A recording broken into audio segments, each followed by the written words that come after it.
दोस्तों नमस्कार, आप सभी का स्वागत है। सबसे पहले आप वीडियो का ट्रेलर देखिए, इसमें क्या क्या आप देखने को पाएंगे और वीडियो को कहीं भी स्किप मत करिएगा। जब आप पूरा समय निकाल सकते हैं 1.5-2 घंटे का, तो 2-4 मिनट शुरुआत में जो हम आपको मोटिवेशन दे रहे हैं, जो समझा रहे हैं, वो भी देख लीजिएगा, ठीक है। और जिसको भी इसका पीडीएफ लेना है, सभी सब्जेक्ट के शॉर्ट नोट्स लेने हैं, अंतिम समय में अगर आप उतना पढ़ लेते हैं, 20-20, 25-25 पेज के नोट्स हैं, तो पहली बार में आप अच्छा स्कोर कर पाएंगे। तो चलिए शुरू करते हैं। 30 चैप्टर आपकी परीक्षा में जो 30 क्वेश्चन आने हैं, इसी वीडियो से मिलेंगे, आपको इसी पैटर्न पे मिलेंगे। सेम क्वेश्चन तो नहीं हम कह सकते कि सारा क्वेश्चन इसी वीडियो से आ जाएगा, ठीक है। जो चीज़ें हैं वो हम आपको बता रहे हैं। तो पहले आप जान लीजिए कि इस वीडियो में आप क्या क्या देखने को पाएंगे, उसको आप शॉर्ट में यहाँ पे जान लीजिए। इसमें कुछ नकारात्मक सकारात्मक शब्दों को भी रखा गया है ताकि आप समझ पाएं। इसका एक अलग से भी वीडियो बना है, CTET tag word by one day exam study लिखेंगे, वीडियो आपको मिल जाएगा। ये पूरा हर एक टॉपिक को इसमें रखा गया है। देख लेते हैं यहाँ पे क्या क्या टॉपिक है। विकास की अवधारणा, इसका अधिगम से संबंध, आनुवांशिकता एवं वातावरण, सामाजिकरण, जीन पियाजे, संरचनात्मक दृष्टिकोण, वाइगोत्स्की, कोहलबर्ग, लिंग पूर्वाग्रह, एल्बर्ट बंडूरा, बाल केंद्रित प्रगतिशील शिक्षा, बुद्धि, बहुबुद्धि, भाषा विचार, व्यक्तिक विभिन्नता, अधिगम, समावेशी शिक्षा, अधिगम संबंधी विकार, एनसीएफ, गलतियों के बारे में, आरटी 2009, संज्ञान संवेग, चिंतन के प्रकार, आकलन, मूल्यांकन, निदानात्मक, उपचारात्मक, ब्लूम टैक्सोनॉमी, फ्रायड, अभिप्रेरणा और शिक्षण विधियां। हमें पता है अभी भी बहुत सारे टॉपिक इसमें रह गए होंगे, तो आप लोग हमें कमेंट करके बताइएगा कि कौन सा टॉपिक इसमें अभी रह गया है। फिलहाल आप लगभग 1.5 से 2 घंटे का समय निकाल लीजिएगा इस वीडियो को देखने के बाद। पता नहीं वीडियो कितना लंबा जाएगा, तो चलिए शॉर्ट में आपको ट्रेलर दिखाते हैं कि किस तरीके का वीडियो आपको मिलने वाला है। फिर शुरू करते हैं चैप्टर वाइज। और वीडियो को पहले ही लाइक कर दीजिए, बड़ा वीडियो आप देखने में खो जाएंगे, लाइक करना भूल जाएंगे। और अपने दोस्तों तक शेयर जरूर करिएगा, क्योंकि ऐसा वीडियो आज तक आपने यूट्यूब पे नहीं देखा होगा। कोचिंग की बात नहीं कर रहे हैं। पहला टॉपिक है यहाँ पे विकास की अवधारणा और उसका अधिगम से संबंध। इससे हम संबंधित कुछ इंपॉर्टेंट फैक्ट को जानेंगे और इसके बाद यहाँ पे हम कुछ इंपॉर्टेंट क्वेश्चंस, इसके बाद हम जानेंगे अधिगम और विकास में अंतर क्या है। दूसरा चैप्टर है आपके सिलेबस में आनुवंशिकता और वातावरण, इससे संबंधित हम आपको इंपॉर्टेंट फैक्ट बताएंगे, उसके बाद कुछ इंपॉर्टेंट क्वेश्चन। तीसरा चैप्टर यहाँ पे सामाजिकरण, इसी तरीके से यहाँ पे इंपॉर्टेंट फैक्ट और उससे संबंधित कुछ इंपॉर्टेंट क्वेश्चन। चौथा यहाँ पे जीन पियाजे की जो भी पॉइंट टू पॉइंट चीजें हैं, जो भी विशेषताएं अवस्थाओं की, उसकी हम बात करेंगे। और उसके बाद हम आ जाते हैं वाइगोत्स्की पे और संरचनात्मक दृष्टिकोण क्या है। वाइगोत्स्की के बाद हम यहाँ पे बात करने वाले हैं कोहलबर्ग के सिद्धांत की, 7वां है यहाँ पे। उसके बाद हम बात करेंगे 8वें नंबर पे लिंग पूर्वाग्रह, से 2 प्रश्न आपकी परीक्षा में आने हैं। उसके बाद एल्बर्ट बंडूरा का सामाजिक अधिगम का सिद्धांत। उसके बाद बाल केंद्रित शिक्षा, प्रगतिशील या प्रगतिवादी शिक्षा, बुद्धि क्या है, बुद्धि से संबंधित सभी इंपॉर्टेंट फैक्ट और इससे संबंधित जो क्वेश्चंस बन सकते हैं, सिद्धांत जो है, बुद्धि के प्रकार, ये सारी चीजें सिद्धांत आप इस तरीके से देख पाएंगे। उसके बाद बहुबुद्धि का सिद्धांत क्या है, हावर्ड गार्डनर क्या कहते हैं, भाषा और विचार, 2 प्रश्न आपकी परीक्षा में यहाँ से पेपर 1 पेपर 2 में, व्यक्तिक विभिन्नता यानी इंडिविजुअल डिफरेंसेज। इसके बाद अधिगम क्या है, अधिगम के सिद्धांत क्या क्या है, ठीक है, थॉर्नडाइक ने क्या क्या नियम दिए उसकी हम बात करेंगे। और उसके बाद समावेशी शिक्षा, इससे संबंधित जो भी इंपॉर्टेंट फैक्ट है, 5 नंबर की आती है समावेशी शिक्षा। इसके बाद अधिगम संबंधी विकार, डिस्लेक्सिया, डिस्ग्राफिया, डिस्कैल्कुलिया, एफेजिया, इसकी बात हम करेंगे इसमें। उसके बाद एनसीएफ, 18वें नंबर पे आपका एनसीएफ है, सारा निचोड़ है एनसीएफ का यहाँ पे। उसके बाद यहाँ पे आरटी 2009, ठीक है, गलतियों से प्रश्न कैसे आते हैं, त्रुटियों के बारे में क्या कहते हैं, संरचनावादी, ये चीजें। उसके बाद यहाँ पे आप देख पा रहे हैं शिक्षा का अधिकार अधिनियम 2009 और संज्ञान और संवेग से एक प्रश्न पक्का 100% आना है आपकी परीक्षा में। फिर चिंतन, अपसारी अभिसारी चिंतन। और इसके बाद यहाँ पे आप देख पा रहे होंगे आकलन, ठीक है, आकलन को यहाँ पे हम समझेंगे। अधिगम का आकलन क्या है, अधिगम के लिए आकलन क्या है, अधिगम के समान आकलन क्या है। फिर हम बात करेंगे मूल्यांकन की और मूल्यांकन की कुछ प्रमुख विधियां जैसे संचय, अभिलेख, रेटिंग स्केल। फिर हम बात करेंगे निदानात्मक परीक्षण, आवश्यकता क्या है, उपचारात्मक क्या है, ब्लूम टैक्सोनॉमी। और इसके बाद फ्रायड का सिद्धांत, मोटिवेशन, अभिप्रेरणा के सिद्धांत, आगमन निगमन विधि और कुछ प्रमुख शिक्षण विधियां। पहला चैप्टर है आपके सामने विकास की अवधारणा और उसका अधिगम से संबंधित। इसमें जो टॉपिक हम आपको करा रहे हैं बिल्कुल सिलेबस के हिसाब से है। तो आइए जानते हैं विकास क्या है और विकास में वृद्धि से क्या तात्पर्य है और वृद्धि क्या है और विकास और वृद्धि में अंतर को हम समझेंगे। इससे पहले हम जान लेते हैं कि विकास के व्यापक आयाम क्या है, शुरुआत कहाँ से होती है। तो बच्चा भ्रूण में सबसे पहले होता है तो उसका शारीरिक विकास होता है, फिर संज्ञानात्मक, फिर सामाजिक, फिर संवेगात्मक। ध्यान रखिएगा आध्यात्मिक नाम की कोई चीज नहीं होती यहाँ पे विकास के संदर्भ में। तो अगर ऑप्शन में आध्यात्मिक लिखा होगा तो वो आप निगेटिव ऑप्शंस हो जाएगा। इसको एज इट इज आप कहीं लिख लीजिए या फिर याद कर लीजिए, शारीरिक, संज्ञानात्मक, सामाजिक और संवेगात्मक। इसको आप ट्रिक से याद कर सकते हैं, फिजिकल, कॉग्निटिव, सोशल। तो यहाँ पे पीसीएस आप याद कर सकते हैं, ठीक है। अब विकास में वृद्धि से तात्पर्य क्या है। अगर कोई कहे आपसे कि विकास में वृद्धि हो रही है तो इसका मतलब यह है कि बच्चा धीरे धीरे क्या है, मेच्योर हो रहा है, समझ कौशलों में वृद्धि, आकार, सोच समझ और कौशलों में वृद्धि हो रही। यहां से प्रश्न आपकी परीक्षा में आएंगे तो हम देखते हैं विकास के सिद्धांत क्या है। विकास सार्वभौमिक है। सार्वभौमिक का मतलब ये हुआ यूनिवर्सल अप्रोच है ये, चाहे आप कहीं भी जाएं, किसी भी देश प्रदेश में कहीं भी हो, विकास सभी जगह होगा। कहीं का भी बच्चा हो, सभी में विकास होगा। एक प्रक्रिया है जो गर्भावस्था से शुरू होकर के मृत्यु पर्यंत तक चलती है, अर्थात कहा गया कि जीवन पर्यंत चलती है। इसी को हम कहते हैं विकास की निरंतरता का सिद्धांत। अगला है विकास परिवर्त संशोधन योग्य होता है। मतलब ये हुआ कि अगर आप जैसे कहते नहीं डाइट कर ले, बहुत सारे लोग योगा करते हैं, बहुत सारे लोग जिम जाते हैं, तो उससे हम कुछ परिवर्तन कर सकते हैं, पूर्णतः नहीं, लेकिन ये कहा गया कि विकास परिवर्त योग्य या संशोधन योग्य होता है। ध्यान रखिएगा, विकास के सभी क्षेत्र महत्वपूर्ण हैं। क्षेत्र कौन कौन से, शुरुआत में ही हमने आपको बताए, जैसे बच्चे का संज्ञानात्मक, सामाजिक विकास, शारीरिक विकास और जितने भी प्रकार के विकास होते हैं, गामक विकास, वे सभी क्या हैं, आपस में अंतः संबंधित हैं, आपस में सह संबंधित हैं। विकास और अधिगम अंतः संबंधित और अंतः निर्भर होते हैं, या फिर हम ये कह सकते हैं इसी बात को दूसरी तरीके से, अधिगम और विकास एक जटिल तरीके से अंतः संबंधित है, दोनों का सह संबंध है। विकास आधारित किस पर होता है, तो परिपक्वन और अधिगम पर आधारित होता है। विकास का प्रभाव मतलब विकास पे किन किन चीजों का प्रभाव पड़ता है, तो आनुवांशिकता का भी और पर्यावरण का, इन दोनों का ही प्रभाव पड़ता है। सभी विकास परिपक्वन तथा अनुभव की अंतःक्रिया का परिणाम होते हैं। सामाजिक सांस्कृतिक संदर्भ विकास में एक महत्वपूर्ण भूमिका का निर्वाह करता है। भले ही आपको ये सारी चीजें पता हो, बट रिवीजन के तौर पे पूरा वीडियो आप देखिएगा, कहीं पर भी आपको कोई स्किप नहीं करना है। हो सकता है जो चीज आप स्किप कर दें वही लाइन आपकी परीक्षा में लिखी हो। बहुत ही बिल्कुल निचोड़ है इसमें, सारी किताबों का एनसीईआरटी से लगा करके प्रीवियस ईयर सब निचोड़ है इसमें। प्रत्येक बच्चा विकास के चरणों से गुजरता है। ऐसा नहीं है कि कोई बच्चा शैशवावस्था में आए, ठीक है, और डायरेक्ट आगे कूद करके किशोरावस्था में पहुंच जाए, या बच्चे का सामाजिक विकास हो, शारीरिक ना हो, है ना, ऐसा नहीं है। सभी विकास जो है मतलब बच्चा जो है प्रत्येक चरण से गुजरता है। आगे जीन पियाजे की जब स्टेज आएंगी तो आप और अच्छे से समझेंगे। विकास में खेल का भी एक महत्वपूर्ण योगदान है, ठीक है। अब यहाँ पे एक सिद्धांत आप पढ़ते होंगे, विकास होता है सामान्य से विशिष्ट की ओर और सिर से पैर तथा मध्य से बाहर की ओर। बच्चे का पहले सिर का विकास होगा, फिर मतलब जैसे ये सिर है, फिर ऐसे नीचे की तरफ, पहले सिर फिर बाकी के बॉडी पार्ट, और अंदर से बाहर की ओर, अंदर से बाहर की ओर, इसको हम कह सकते हैं केंद्र से बाहर की ओर। और अगला पॉइंट है यहाँ पे, विकास कैसे होता है, अपरिष्कृत स्थूल चालक परिष्कृत सूक्ष्म विकास। इसको हम ऐसे याद कर सकते हैं, ग्रॉस स्किल और इधर, ठीक है, फाइन। तो आप इसको GF से याद रखिएगा, GF, ठीक है, GF, स्थूल चालक विकास और परिष्कृत सूक्ष्म विकास। पहले बड़े बड़े मतलब शरीर में जो भी अंग होते हैं, बच्चा पहले बड़ी चीजों को, जैसे पहले पैर चलाना सीखता है पूरा, फिर धीरे धीरे उंगलियां चलाना सीखता है।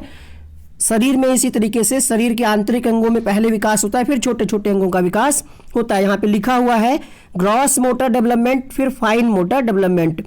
तो इसको इसीलिए हमने आपको बताया G और F से ध्यान रखिएगा। अगर प्रश्न रिपीट हुआ तो इंग्लिश वाला एक बार जरूर चेक करिएगा। अगला है विकास कैसे होता है, तो विकास क्रमबद्ध और व्यवस्थित तरीके से होता है। ऐसा नहीं है कि कहीं भी कोई भी बच्चा हो वो एक क्रम को फॉलो ना करे, कहीं का भी बच्चा हो क्रम एक ही रहता है। ध्यान रखिएगा, क्रम एक ही रहता है, दर अलग अलग हो सकती है, जुड़वा ही क्यों ना बच्चे हो, ठीक है, या गोद लिए बच्चे हो, लेकिन दर अगर एक जैसी होगी तो दिक्कत है। दर एक जैसी नहीं होती है, होती ही नहीं है, ध्यान रखिएगा। सभी विकास तथा अधिगम एक समान गति से आगे नहीं बढ़ते, गति कह दे, दर कह दे, ध्यान रखिएगा, लेकिन क्रम एक ही रहेगा। क्रम को पैटर्न भी लिखा हुआ मिल सकता है ऑप्शन में कि एक पैटर्न को फॉलो करते हैं, ठीक है। सभी की विकास दर समान नहीं होती, विकास भिन्न भिन्न व्यक्तियों में भिन्न भिन्न गति से होता है। विकास समय के साथ धीरे धीरे घटित होता है, ऐसा नहीं कि एकदम से हो जाए। अगला पॉइंट है विकास के बारे में हम अनुमान लगा सकते हैं, या फिर हम ये कह सकते हैं कि विकास की हम भविष्यवाणी कर सकते हैं। जैसे हम कहते हैं कि 4 साल में बच्चा चलने लगेगा, 3 साल में इसके दांत निकल आएंगे। इस प्रकार के हम अनुमान लगा सकते हैं, उसी को कहा गया कि भविष्यवाणी की जा सकती है। विकास कभी भी सीधी रेखा में नहीं होता है, विकास वर्तुलाकार होता है। ऐसा नहीं कि एक स्ट्रेट लाइन में विकास हो, स्पीड कम ज़्यादा होती, वर्तुलाकार ऐसे, जैसे आपने वो देखी है ना किताबें जो होती हैं, बाइंडिंग होती है उसमें, तो विकास एक सीधी रेखा में ना होकर के वर्तुलाकार होता है। अब इससे संबंधित क्वेश्चन देखिए कैसे पूछा गया है। इसी पैटर्न पे प्रश्न आपकी परीक्षा में पूछा जाएगा। पूछा जा रहा है निम्नलिखित में से कौन सा बाल विकास का एक सिद्धांत नहीं है। अब जितने भी पॉइंट हमने आपको सिद्धांत से बता रखे हैं, उसी में से आपको सारे पॉइंट याद होंगे, तभी आप उत्तर कर पाएंगे। जैसे लिखा है सभी क्षेत्र महत्वपूर्ण है, ये बात सही है। परिपक्वन, ये भी बात सही है, ठीक है। एक क्रम का पालन करते हैं, ये भी बात सही है। यहाँ पे क्या दिया है, एक समान गति से आगे बढ़े, ये जरूरी नहीं है, तो आंसर होगा ऑप्शन नंबर सी के साथ। अगला देखिएगा, क्वेश्चन नंबर 2 है निम्नलिखित में से कौन विकास के व्यापक आयामों की पहचान करता है। सीटेट ने इस प्रश्न को 3 बार पूछा, 2012 में, 2019 में और एक बार पेपर 2 में भी ये प्रश्न अलग तरीके से पूछा गया है। तो हमने आपको एक ट्रिक बताई थी, पीसीएस फिजिकल विकास पहले होगा, कई किताबों में इसका आंसर गड़बड़ मिलता है, तो इसका पहला ऑप्शन लगाइएगा, शारीरिक, संज्ञानात्मक, सामाजिक और संवेगात्मक। अब देखते हैं विकास और अभिवृद्धि में अंतर क्या है, फटाफट से 5 पॉइंट में हम जान लेते हैं। तो पहला पॉइंट कहा जा रहा है अभिवृद्धि का मतलब ये है शारीरिक परिवर्तन, जैसे हाथ, कान, नाक, ये सब चीजें जो है, पैर, इनमें परिवर्तन। जबकि विकास में क्या आ जाता है, शारीरिक, मानसिक, सामाजिक, जो ऊपर आपने पढ़े हैं। अभिवृद्धि जो है किसी आंशिक पक्ष, किसी विशेष पक्ष से होती है, जबकि विकास क्या है, व्यापक आयाम है। अभिवृद्धि का मापन किया जा सकता है, लेकिन विकास को आप माप नहीं सकते हैं। अभिवृद्धि को आप देख सकते हैं कि बच्चे का कितना हाथ बढ़ रहा है, कितना पैर बढ़ रहा है, कितने सेंटीमीटर की लंबाई है उसकी, लेकिन आप विकास को नाप तोल नहीं सकते कि कितने किलोग्राम विकास हुआ। सुना है कभी? नहीं। अभिवृद्धि निश्चित आयु के पश्चात क्या है, रुक जाती है, लेकिन विकास जीवन पर्यंत, शुरुआत से जैसे ही बच्चा भ्रूण बना, ठीक है, माँ के गर्भ में, तुरंत विकास शुरू हो जाता है। दूसरा चैप्टर है आपके सिलेबस में आनुवांशिकता और वातावरण। तो ये क्या है, मानव का विकास जो है ये वंशानुक्रम और वातावरण दोनों का योगदान रहता है। आनुवांशिकता क्या है, तो इसको स्थिर सामाजिक संरचना माना गया है, क्योंकि जब बच्चे का निर्माण होता है तो जो भी होना होता है फिक्स हो जाता है कि लड़का होगा या लड़की, तो ये स्थिर सामाजिक संरचना है। और आनुवांशिकता क्या है आप जानते ही होंगे, माता पिता के द्वारा जो बच्चों में गुणों का ट्रांसफर होना होता है, जीन्स के माध्यम से जो गुण ट्रांसफर होते हैं, वही आनुवांशिकता कहलाती है। यहाँ पे एक प्रश्न पॉपुलर है जो पूछा जाता है, प्रकृति पोषण विवाद। यहाँ पे बच्चे गड़बड़ कर देते हैं, प्रकृति को उनको लगता है कि पर्यावरण के बारे में कहा जा रहा है, इसीलिए हमने यहाँ पे नोट कर दिया है कि प्रकृति का मतलब पर्यावरण से नहीं है, प्रकृति का मतलब है जैविकी विशिष्टताएं या वंशानुक्रम सूचनाएं। प्रश्न आपसे पूछे कि प्रकृति एवं पोषण विवाद किससे संबंधित है, तो ये आनुवांशिकता और वातावरण से संबंधित विवाद यही है। कुछ मनोवैज्ञानिकों का मानना है कि बच्चे के विकास में आनुवांशिकता का ज्यादा रोल है, कुछ का मानना है वातावरण का। यही एक विवाद का मुद्दा है। ध्यान रखिएगा, कोई जरूरी नहीं है कि बच्चे के विकास में 50-50% हो, कि मतलब 50% आनुवांशिकता हो, 50% पर्यावरण या वातावरण हो, ऐसा कोई जरूरी नहीं है। अगर कहीं पे दिया है तो वो गलत है। बच्चे का 70-30 भी हो सकता है ना, 60-40 भी हो सकता है, तो 50-50 हो ऐसा कोई जरूरी नहीं है। समवयस्कों और पितृक का सापेक्ष योगदान योगात्मक नहीं होता है, बल्कि क्या होता है, गुणनफल होता है। अर्थात जो बच्चे का विकास है वो पर्यावरण यानी आनुवांशिकता और वातावरण दोनों का गुणनफल होता है। ध्यान रखिएगा। प्रश्न कैसे पूछा गया इस पे आइए देखिए, थोड़ा सा तरीका बदलेगा, प्रश्न पक्का ये आएगा। अब मानव व्यक्तित्व लिखा होगा, हो सकता है डैश डैश करके पूछ ले, हो सकता है कूट दे दे, ठीक है, हो सकता है आनुवांशिकता अलग लिख दे, वातावरण अलग लिख दे, तीसरे ऑप्शन में दिया हो ए और बी, तो यहाँ पे आंसर क्या आ जाएगा, आनुवांशिकता और वातावरण की अंतःक्रिया का परिणाम है। इस प्रश्न में बच्चे बहुत गड़बड़ करते हैं।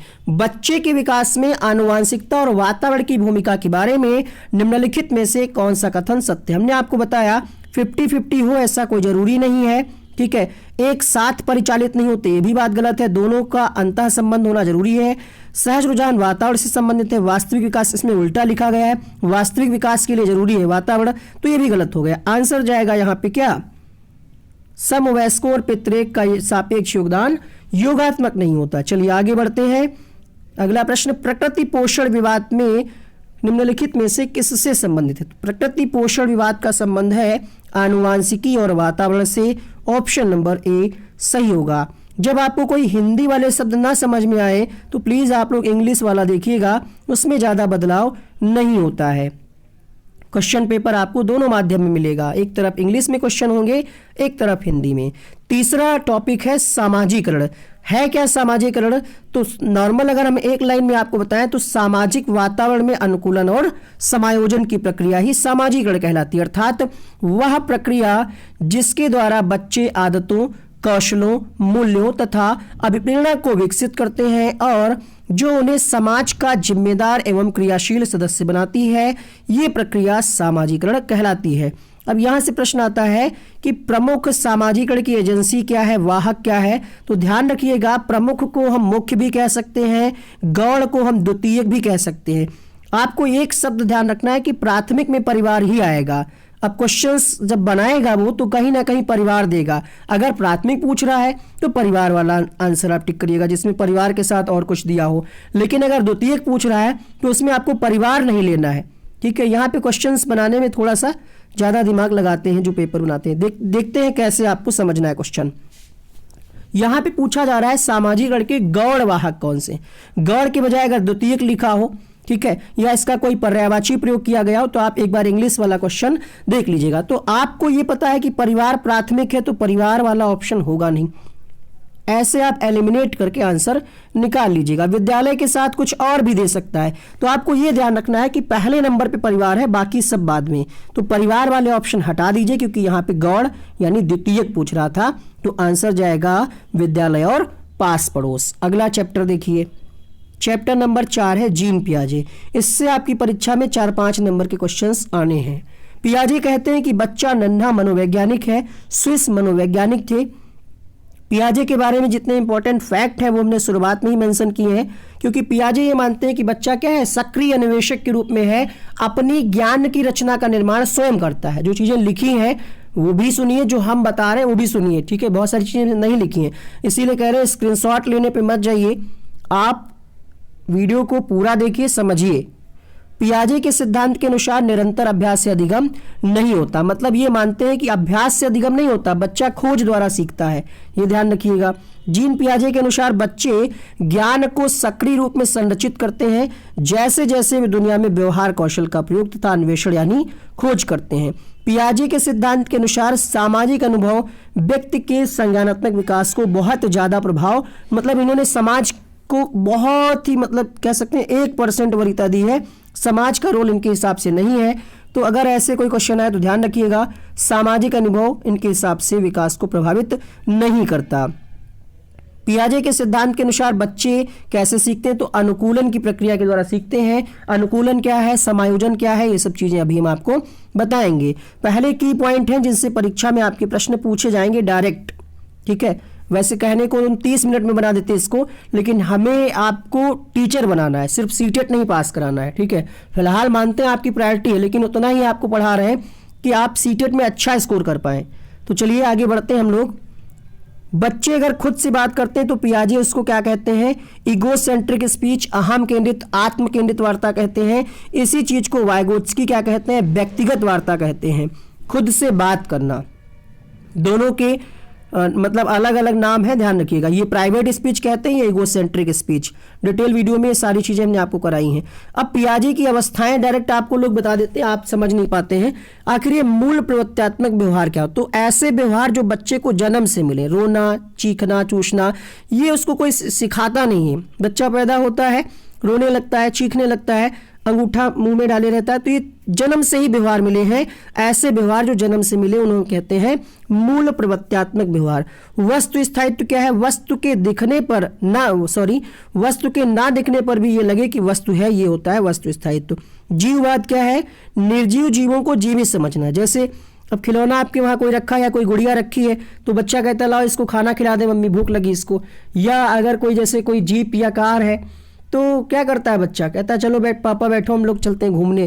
तो अच्छा अर्थात ये कि जो निर्जीव चीज़ें हैं उनको भी लगता है, बच्चे को लगता है कि उसमें जान है। संक्रिया क्या है, तो किसी क्रिया को दोहराना, अर्थात बच्चे को आपने देखा होगा कि पहले खिलौना अगर टूट जाता है या तोड़ता है और वो फिर बनाने की कोशिश करता रहता है, बनाता रहता है। ये हर बच्चे के साथ लगभग होता है।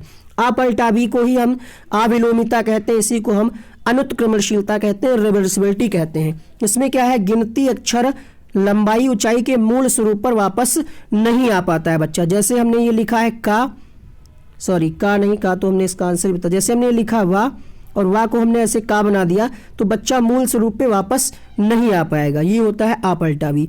संरक्षण क्या है, कुछ भौतिक गुणधर्म वही रहते हैं चाहे बाहरी आकृतियों को बदल दिया जाए, ये होता है संरक्षण। अब संरक्षण का अगर अभाव होगा तो क्या होगा, मूल आकृति में परिवर्तन कर देने पर बच्चा क्या है, पुरानी आकृति को भूल जाता है। अनुकूलन क्या है, तो अनुकूलन क्या है, वातावरण के साथ समायोजन करना ही अनुकूलन है। अब इसकी दो ब्रांच है, मतलब इसकी दो कॉन्सेप्ट और हैं, आत्मसात्करण और समायोजन। आत्मसात्करण का मतलब ये है कि प्रचलित योजनाओं में कुछ आप नई जानकारी को ऐड कर रहे हैं। ठीक है, जैसे आपने पहले लाल वाला कुत्ता देखा था, फिर आगे बढ़े तो एक और कुत्ता काला देखा, पीला देखा, उसमें आप ऐड करते जा रहे हैं।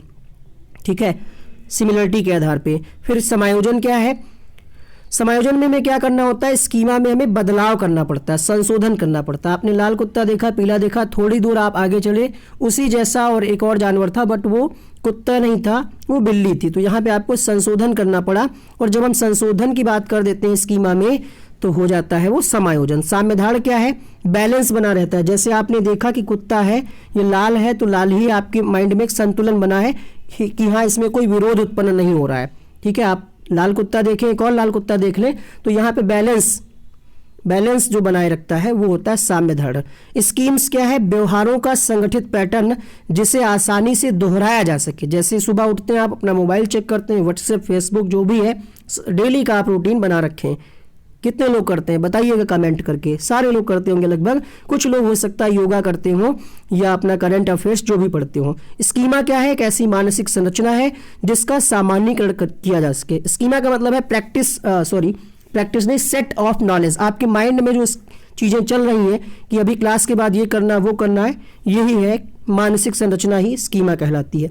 विकेंद्रीकरण क्या है, किसी वस्तु के सभी पक्षों पर ध्यान देना, और केंद्रीकरण क्या है, किसी एक विशेषता को देखना। जैसे जब छोटा बच्चा होगा तो उसको अगर आप कोई पेन दिखाएं तो हो सकता है वो पेन के कैप पे ध्यान रखे, या नीचे वाली निब पे ध्यान रखे, या हो सकता है बीच में। तो ये होता है एक ही विशेषता या एक ही केंद्र पे ध्यान देना। लेकिन जब थोड़ा सा उसकी उम्र उम्र बढ़ जाती है तो बच्चा सभी पक्षों को ध्यान में रख पाता। ये होता है विकेंद्रीकरण। आत्मकेंद्रिता क्या है, तो इसमें बच्चे को लगता है कि जो वो कर रहा है या जो भी उसके आसपास हो रहा है सब उसी के लिए हो रहा है, उसके हिसाब से हो रहा है। अब यहाँ पे 4 स्टेज है, और ध्यान रखिएगा ये जो 4 स्टेज है बच्चा इन सभी स्टेजों से होकर के गुजरता है, ऐसा पियाजे का मानना है। हालांकि इसकी आलोचना भी हुई थी अन्य मनोवैज्ञानिकों के द्वारा, बट अगर पियाजे के अनुसार पूछे तो ध्यान रखिएगा किसी भी चरण को स्किप नहीं किया जा सकता क्योंकि ये स्थिर है। संवेदी पेशी अवस्था 0 से 2 वर्ष, पूर्व संक्रियात्मक अवस्था 2 से 7 वर्ष, मूर्त संक्रियात्मक अवस्था 7 से 11 वर्ष, औपचारिक संक्रियात्मक अवस्था 11 से 15 या 16 वर्ष। तो आप 4 स्टेजों की उम्र और इनके नाम अच्छे से ध्यान रखिएगा। अब विशेषताएं जान लेते हैं। संवेदी क्रियात्मक अवस्था में बच्चा इंद्रियों के माध्यम से सीखता है। प्रश्न आपसे पूछेगा कि वस्तु स्थायित्व का गुण किस अवस्था में आ जाता है, तो संवेदी क्रियात्मक। गूगल पे सर्च करेंगे गलत दिखाएगा। बच्चा इस अवस्था में अनुकरण के द्वारा सीखता है, मानसिक निरूपण का गुण इसके अंदर आ जाता है। पूर्व क्रियात्मक काल यानी दूसरी अवस्था है, इसको हम पूर्व संक्रियात्मक अवस्था भी कहते हैं। इसमें बच्चे को क्या लगता है, आत्मकेंद्रिता का भाव होता है। इस अवस्था में बच्चा ये समझता है कि दुनिया की अधिकतर चीजें उसके इर्द गिर्द चक्कर लगाती हैं और वो जो कर रहा है वो सब ठीक है। और इसी में बच्चा क्या है, याद नहीं कर पाता चीजों को, अर्थात विचारों की अनुत्क्रमणीयता का गुण इसमें आता है। तो अगर आपसे प्रश्न पूछ ले कि अनुत्क्रमणीयता का गुण किसमें आता है, तो पूर्व क्रियात्मक अवस्था। इसमें बच्चा सजीव और निर्जीव, इसी को हम कहते हैं जीववाद, है ना। तो इसमें क्या है, बच्चे में जीववाद का अभाव होता है, अर्थात बच्चा सजीव और निर्जीव वस्तुओं में अंतर नहीं कर पाता है। अपलटावी क्या है, बच्चा जोड़ तो लेगा कि 2 और 2 4 है, लेकिन उसके पीछे तर्क नहीं जान पाएगा कि कैसे 4 हुआ, ये ध्यान रखिएगा। मूर्त संक्रियात्मक अवस्था तीसरी स्टेज है यहाँ पे। इसमें क्या है, इस अवस्था में बच्चा ठोस वस्तुओं को देख करके मूर्त चिंतन कर सकता है। इस अवस्था में बच्चे में आपलटावी और जीववाद का गुण आ जाता है, जो कि वहां पे पिछली स्टेज में क्या था, अभाव था। यहाँ पे बच्चा पर मतलब जैसे ये का वाह का हमने का बना करके बताया था, बच्चा जान जाएगा कि अगर हम ये वाली डंडा हटा दें तो ये फिर से वाह बन जाएगा। ये चीजें हैं, और बच्चा निर्जीव और सजीव वस्तुओं में अंतर कर पाता है। मूर्त चिंतन, मूर्त मतलब जो चीजें उसके सामने होंगी उसके बारे में देख करके वो चिंतन कर पाएगा। यहाँ पे बच्चे में आगमनात्मक तर्कणा का गुण आ जाता है। इसका मतलब ये है कि बच्चा किसी भी चीज के पीछे कारण बता सकता है कि ऐसा क्यों हुआ। प्रश्न अगर आपसे पूछे कि संरक्षण का गुण कब आ जाता है, संरक्षण क्या ऊपर बता चुके हैं, तो इसी अवस्था में आ जाता है, संरक्षण और समावेशन। और इसी अवस्था में क्या होता है, बालकों की जो सोच होती है वो अमूर्तता की अपेक्षा, ये प्रश्न घुमा करके पूछा जा सकता है, इसीलिए इसको लिखा है। यहाँ पे डायरेक्ट लिखा है कि मूर्त अनुभव से, लेकिन शुरुआत में अमूर्त लिख दिया है, बच्चे कंफ्यूज आते हैं, लास्ट वाली स्टेज लगा देते हैं। ध्यान रखिएगा, इसमें बच्चा जो है मूर्त अनुभव के माध्यम से सीख पाता है और तर्क कर पाता है। चौथी स्टेज है औपचारिक संक्रियात्मक अवस्था। इसमें क्या होता है, इस स्तर पे बच्चा अमूर्त चिंतन इसमें आ जाता है, बौद्धिक क्रियाएं करने लगता है और बच्चे में समस्या समाधान का गुण आ जाता है। तो प्रश्न अगर आपसे पूछिए कि जीन पियाजे के अनुसार समस्या समाधान का गुण बच्चे में किस अवस्था के अंतर्गत आता है, तो चौथी अवस्था है औपचारिक संक्रियात्मक अवस्था। स्वयं बच्चा समस्या समाधान कर लेगा। इसी में निगमनात्मक तर्कणा या फिर हम कह सकते हैं परिकल्पित निगमनात्मक तर्कणा, अर्थात बच्चा इसमें नियम के आधार पे तर्क करने लगता है और पूरा प्रूफ कर देता है जो भी चीजें उसको समझ में आती हैं। देखिएगा यहाँ पे क्वेश्चन कैसे पूछा गया है, और इसमें बहुत विवाद रहता है। विवाद का मतलब ये नहीं है, विवाद का मतलब यही है कि आपकी किताबों में गलत रहता है, बस यही हम कहना चाहेंगे एक शब्द में। तो ये प्रश्न है, इसमें बच्चे गलत भी करते हैं। क्वेश्चन है कि बदलाव की प्रक्रिया क्या कहलाती है, नवीन जानकारी को शामिल करने के लिए, मतलब आप नई जानकारी को शामिल करने के लिए पहली जानकारी में अगर आप बदलाव कर रहे हैं तो ये समायोजन है। अब बदलाव की जगह पे संशोधन भी लिखा हो सकता है, परिवर्तन भी लिखा हो सकता है, कोई इसका पर्यायवाची शब्द यूज किया जा सकता है। तो ध्यान रखिएगा, इसको हम समायोजन कहेंगे। प्रचलित योजनाओं में नई जानकारी को जोड़ने को हम किस नाम से जानते हैं, तो आपने आंसर यहाँ पे देख लिया होगा कि इसको हम कहते हैं आत्मसात्करण। जब हम नई जानकारी को जोड़ेंगे तो आत्मसात्करण है। किताबों में इसका आंसर कहीं कहीं ये मिलता है, कहीं कहीं स्कीमा दिया है, सही करिएगा आप। जीन पियाजे के संज्ञानात्मक विकास के सिद्धांत परिकल्पित निगमनात्मक तर्कणा किस अवधि में विकसित होता है, तो निगमनात्मक की बात कह रहे हैं तो यहाँ पे चौथी स्टेज यहाँ पे आ जाएगी, चौथा ऑप्शन सही होगा। अब हम बात करते हैं संरचनावादी, जो कि जीन पियाजे से ही जुड़ा हुआ ये कॉन्सेप्ट है। इससे प्रश्न एक आएगा आपकी परीक्षा में।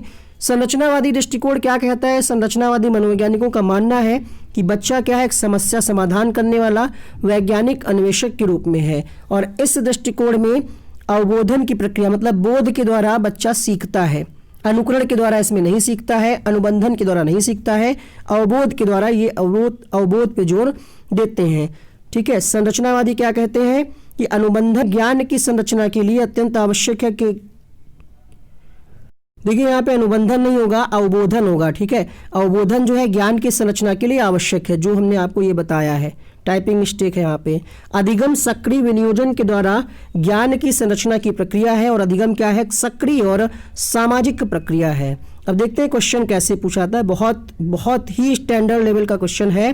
क्वेश्चन समझिएगा, निम्नलिखित में से कौन सा एक संरचनात्मक परिवेश के प्रतिकूल हो सकता है। प्रतिकूल का मतलब समझ रहे हैं, जो अनुकूल ना हो। तो यहाँ पे 4 ऑप्शन आपने पढ़ लिए होंगे, देखिएगा क्या आंसर आएगा। पहले ऑप्शन में बच्चे को अवसर दिए जा रहे हैं, यहाँ पे सहयोग दिया जा रहा है, और यहाँ पे भी बच्चे के अनुभव को प्रमुखता दी जा रही है। 3 ऑप्शन पॉजिटिव है, ये निगेटिव क्योंकि ये अध्यापक केंद्रित ऑप्शन है। इसको अच्छे से पढ़िए और समझिए। प्रतिकूल और अनुकूल में आप लोग कंफ्यूज हो जाते हैं। प्रतिकूल सकारात्मक नहीं होता है, प्रतिकूल का मतलब है जो अनुकूल ना हो, जो उचित ना हो। तो 3 यहाँ पे विद्यार्थियों के फायदे की बात कर रहे हैं, बच्चे को अवसर मिल रहा है, ठीक है, यहाँ पे बच्चे को सहयोग मिल रहा है, यहाँ पे बच्चे के अनुभव को प्राथमिकता दी जा रही है। बट ये एक ऐसा ऑप्शन है जहाँ पे अध्यापक केंद्रित है, तो इसका चौथा ऑप्शन सही होगा। ये प्रश्न ऐसे भी पूछा जा सकता है कि निम्नलिखित में से कौन सा एक संरचनात्मक परिवेश के अनुकूल हो सकता है, अनुकूल नहीं है, अनुकूल नहीं है, तभी तो प्रतिकूल होगा। अनुकूल का विलोम ही होता है प्रतिकूल। वाइगोत्स्की की बात करते हैं, इसकी ट्रिक क्या है, तो इसकी ट्रिक हमने आपको हालांकि डिटेल वीडियो में भी बताई थी। जहां पे वाइगोत्स्की आया, सहयोग की बात आपको ध्यान रखनी, सहयोगी प्रोजेक्ट दिया होगा, या सहयोग देना, सहारा देना, या फिर पारस्परिक या सामाजिक अंतःक्रिया की बात कही होगी। तो वाइगोत्स्की क्या कहते हैं कि सीखने को सामाजिक संदर्भ से अलग नहीं किया जा सकता। मतलब इनका ये कहना है कि बच्चे का विकास समाज के बिना नहीं हो पाएगा, ये ऐसा मानते हैं। और वाइगोत्स्की कहते हैं कि भाषा का विचार पर भारी प्रभाव पड़ता है। ध्यान रखिएगा, वाइगोत्स्की के अनुसार पहले भाषा आती है फिर विचार आता है। जीन पियाजे के अनुसार पहले विचार आता है तब भाषा आती है बच्चे में। ठीक है, अगर आपसे पूछे किस पहलू की उपेक्षा होती है तो जैविक पक्ष की इन्होंने बात नहीं की है। कि किसकी बात है तो सांस्कृतिक, सामाजिक और भाषा की बात इन्होंने की है। अब यहाँ पे हम शॉर्ट में समझ लेते हैं जेडपीडी और स्कैफोल्डिंग में अंतर क्या है।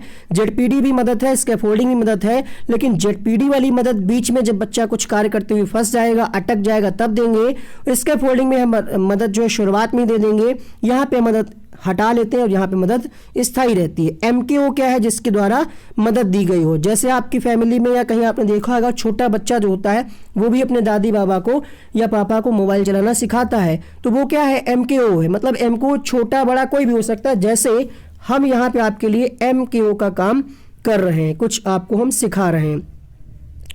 अगला प्रश्न है यहाँ पे, वाइगोत्स्की के सिद्धांत में किस पहलू की उपेक्षा होती है। तो आप समझ गए होंगे प्रश्न देख करके, इनके सिद्धांत में सामाजिक, सांस्कृतिक, भाषा है, बट जैविक की कहीं पे बात नहीं की गई है, इसलिए इसका ऑप्शन नंबर सी सही होगा।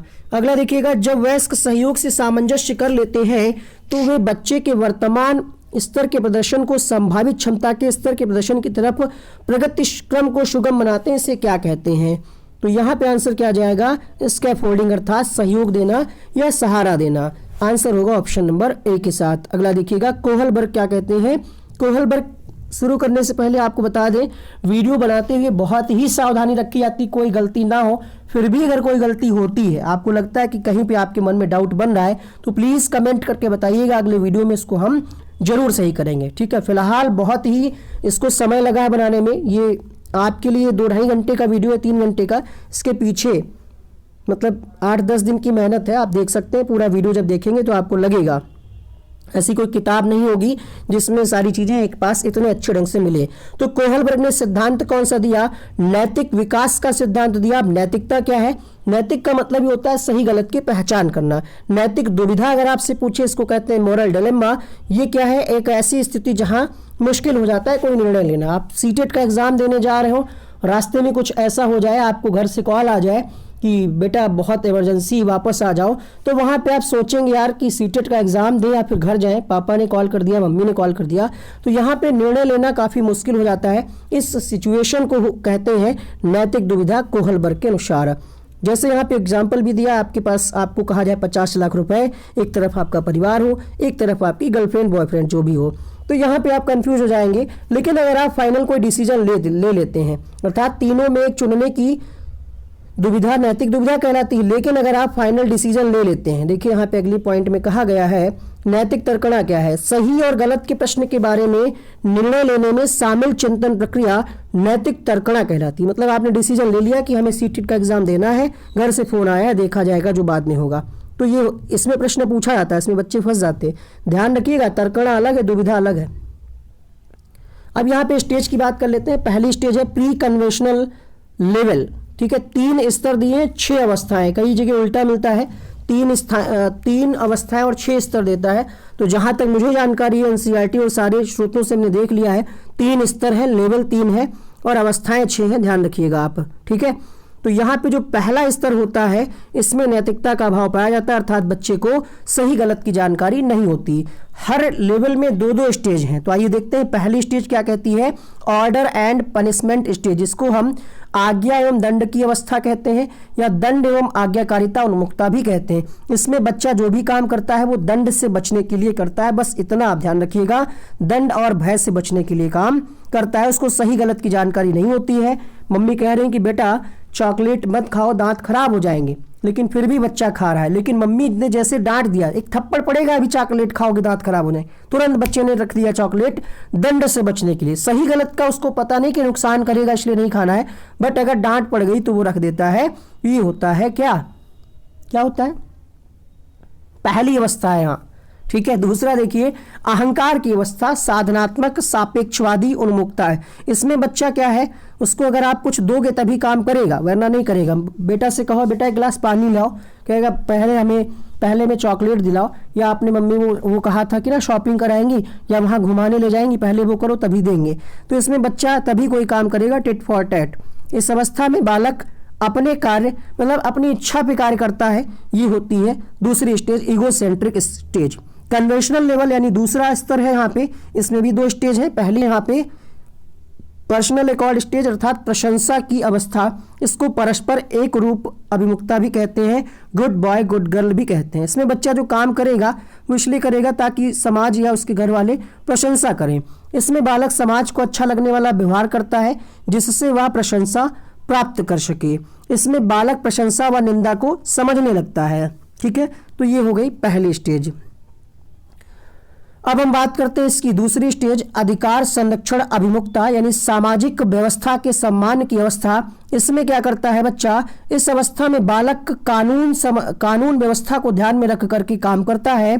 बालक इस अवस्था में हर काम को स्वयं की पहचान स्थापित करने के लिए करता है। इस अवस्था में बालक अच्छे व नैतिक व्यवहार को महत्ता देता है। मतलब ये हुआ कि इसमें बच्चा ध्यान रखता है कि सिग्नल नहीं तोड़ना है, या अगर ट्रेन में जा रहे हैं तो टिकट ले लेना है। सारे जो कानून समाज के द्वारा बनाए गए हैं, सरकार के द्वारा बनाए गए हैं, उनको ध्यान में रख करके कार्य करता है ताकि उसकी पहचान बने।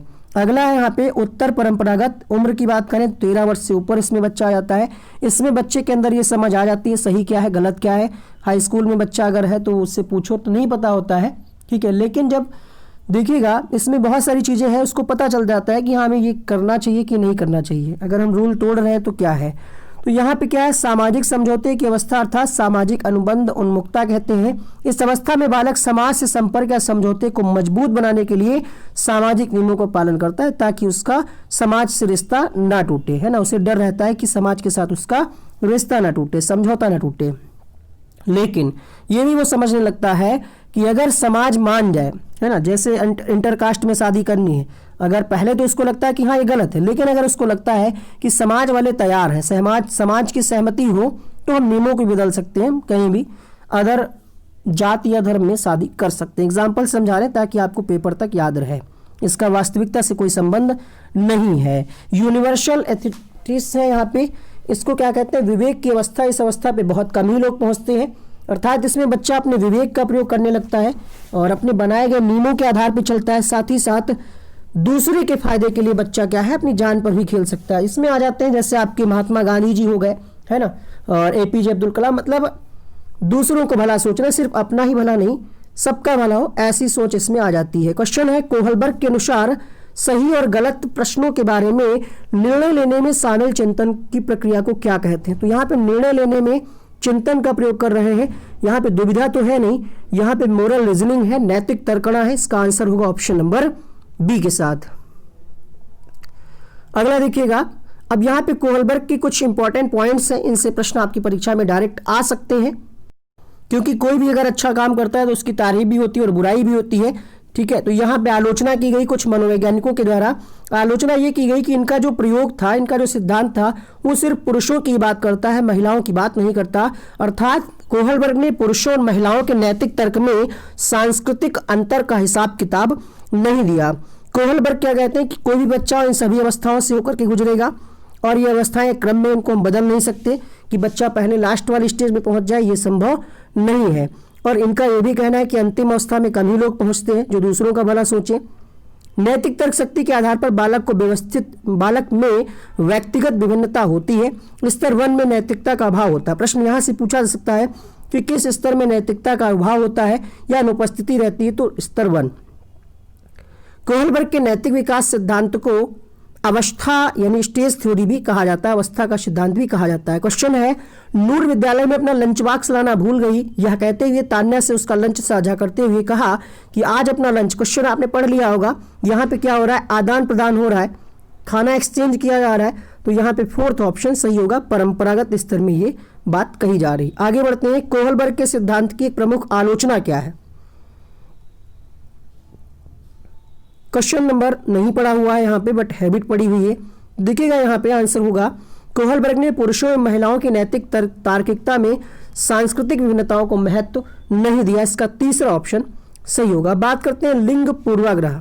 लिंग क्या है, तो ये एक सामाजिक अवतरण है, सामाजिक संरचना है। पूर्वाग्रह क्या है, ऐसी बातें जिनका कोई प्रमाण न मिले, अर्थात ऐसी कुछ धारणाएं जिनका कोई प्रमाण ना मिले, कहीं लिखित ना हो, कोई किसी ग्रंथ में कहीं लिखित प्रमाण ना मिले।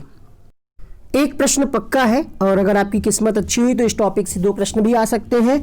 अब बात करते हैं यहाँ पे लिंग पूर्वाग्रह क्या है, भेदभाव है। यहाँ पे पुरुष और स्त्री के बारे में कही गई बातें जिसका कोई प्रमाण ना हो, जैसे कि लड़कियां गणित में कमजोर होती हैं, लड़कियों को गृह विज्ञान पढ़ाया जाए, लड़कियां घर का काम करेंगी, चौका बर्तन करेंगी, और लड़के जॉब करेंगे, या पुरुष स्त्रियों की अपेक्षा ज्यादा बुद्धिमान होते हैं, ये है लिंग पूर्वाग्रह। ठीक है, अब कक्षा में अगर ऐसा हो रहा है, क्लास में हो रहा है, तो आप क्या करेंगे, तो आप क्या करें, ऐसी भूमिकाओं में बच्चों को ना रखें जिसपे ऐसा कुछ बात कही जा रही हो, अर्थात आप पारंपरिक भूमिकाओं में रखें, और अगर आप बातचीत करके उसको दूर करेंगे तो बेहतर तरीका होगा। तीसरा ऑप्शन है लड़के और लड़की को आप समानता की दृष्टि से देखें, समान अवसर दें, खेलकूद, संगीत प्रतियोगिता कुछ भी हो रहा है। क्वेश्चन है यहाँ पे लिंग है, तो देखिए हिंदी में तो यहाँ पे लिंग ही लिखा होगा, लेकिन अगर आप इसको इंग्लिश में देखेंगे तो जेंडर लिखा होगा। इस चीज को आपको ध्यान रखना है, जेंडर पूछेगा अगर इंग्लिश में तो यहाँ पे शारीरिक संरचना कुछ लोग बताते हैं, लेकिन क्या है, ये गलत है। आंसर क्या होगा, सामाजिक संरचना। लिंग क्या है, सामाजिक संरचना है। अब यहाँ पे अगर जेंडर भी लिखा होता है हिंदी में या अंग्रेजी में, तब भी आंसर यही जाएगा। इंग्लिश वाला क्वेश्चन जरूर चेक करिएगा। एल्बर्ट बंडूरा क्या कहते हैं, एक प्रश्न हो सकता है पूछ लिया जाए, बट सीटेट में बहुत कम पूछा जाता है, तो हम इसको शॉर्ट में जान लेते हैं। बहुत छोटी सी थ्योरी है। एल्बर्ट बंडूरा क्या कहते हैं, एल्बर्ट बंडूरा ने सामाजिक अधिगम का सिद्धांत दिया। ध्यान रखिएगा, जो वाइगोत्स्की का सिद्धांत है वो है सामाजिक सांस्कृतिक भाषा विकास का सिद्धांत। उन्होंने समाज की बात कही है, ठीक है, और संस्कृति की बात कही है, बट एल्बर्ट बंडूरा का जो सिद्धांत है ये अनुकरण पे जोर देते हैं। इनके अनुसार बच्चा मॉडल प्रतिरूप आधारित सीखता है। ये सिद्धांत के कुछ और नाम है, इनको आप देख लीजिएगा, पढ़ा चुके हैं इसके पहले डिटेल वीडियो में। ठीक है, इसका महत्व क्या है, सिद्धांत का निष्कर्ष क्या निकला कि बच्चा क्या है, बच्चा कैसे सीखता है, तो मॉडल के द्वारा सीखता है, इसलिए शिक्षक क्या करे, आदर्श व्यवहार वाले प्रतिमान या मॉडल प्रस्तुत करे, बुरे व्यवहार जो है प्रस्तुत ना होने दे, स्व नियंत्रण की विधि अपनाए बच्चा। आइए देखते हैं सीटेट ने इस पर प्रश्न कैसे पूछा हुआ है। डायरेक्ट आपसे ऐसे भी पूछा जा सकता है कि सामाजिक अधिगम का सिद्धांत किसने दिया। सामाजिक अधिगम का सिद्धांत एल्बर्ट बंडूरा ने दिया, जो कि कनाडा के निवासी थे।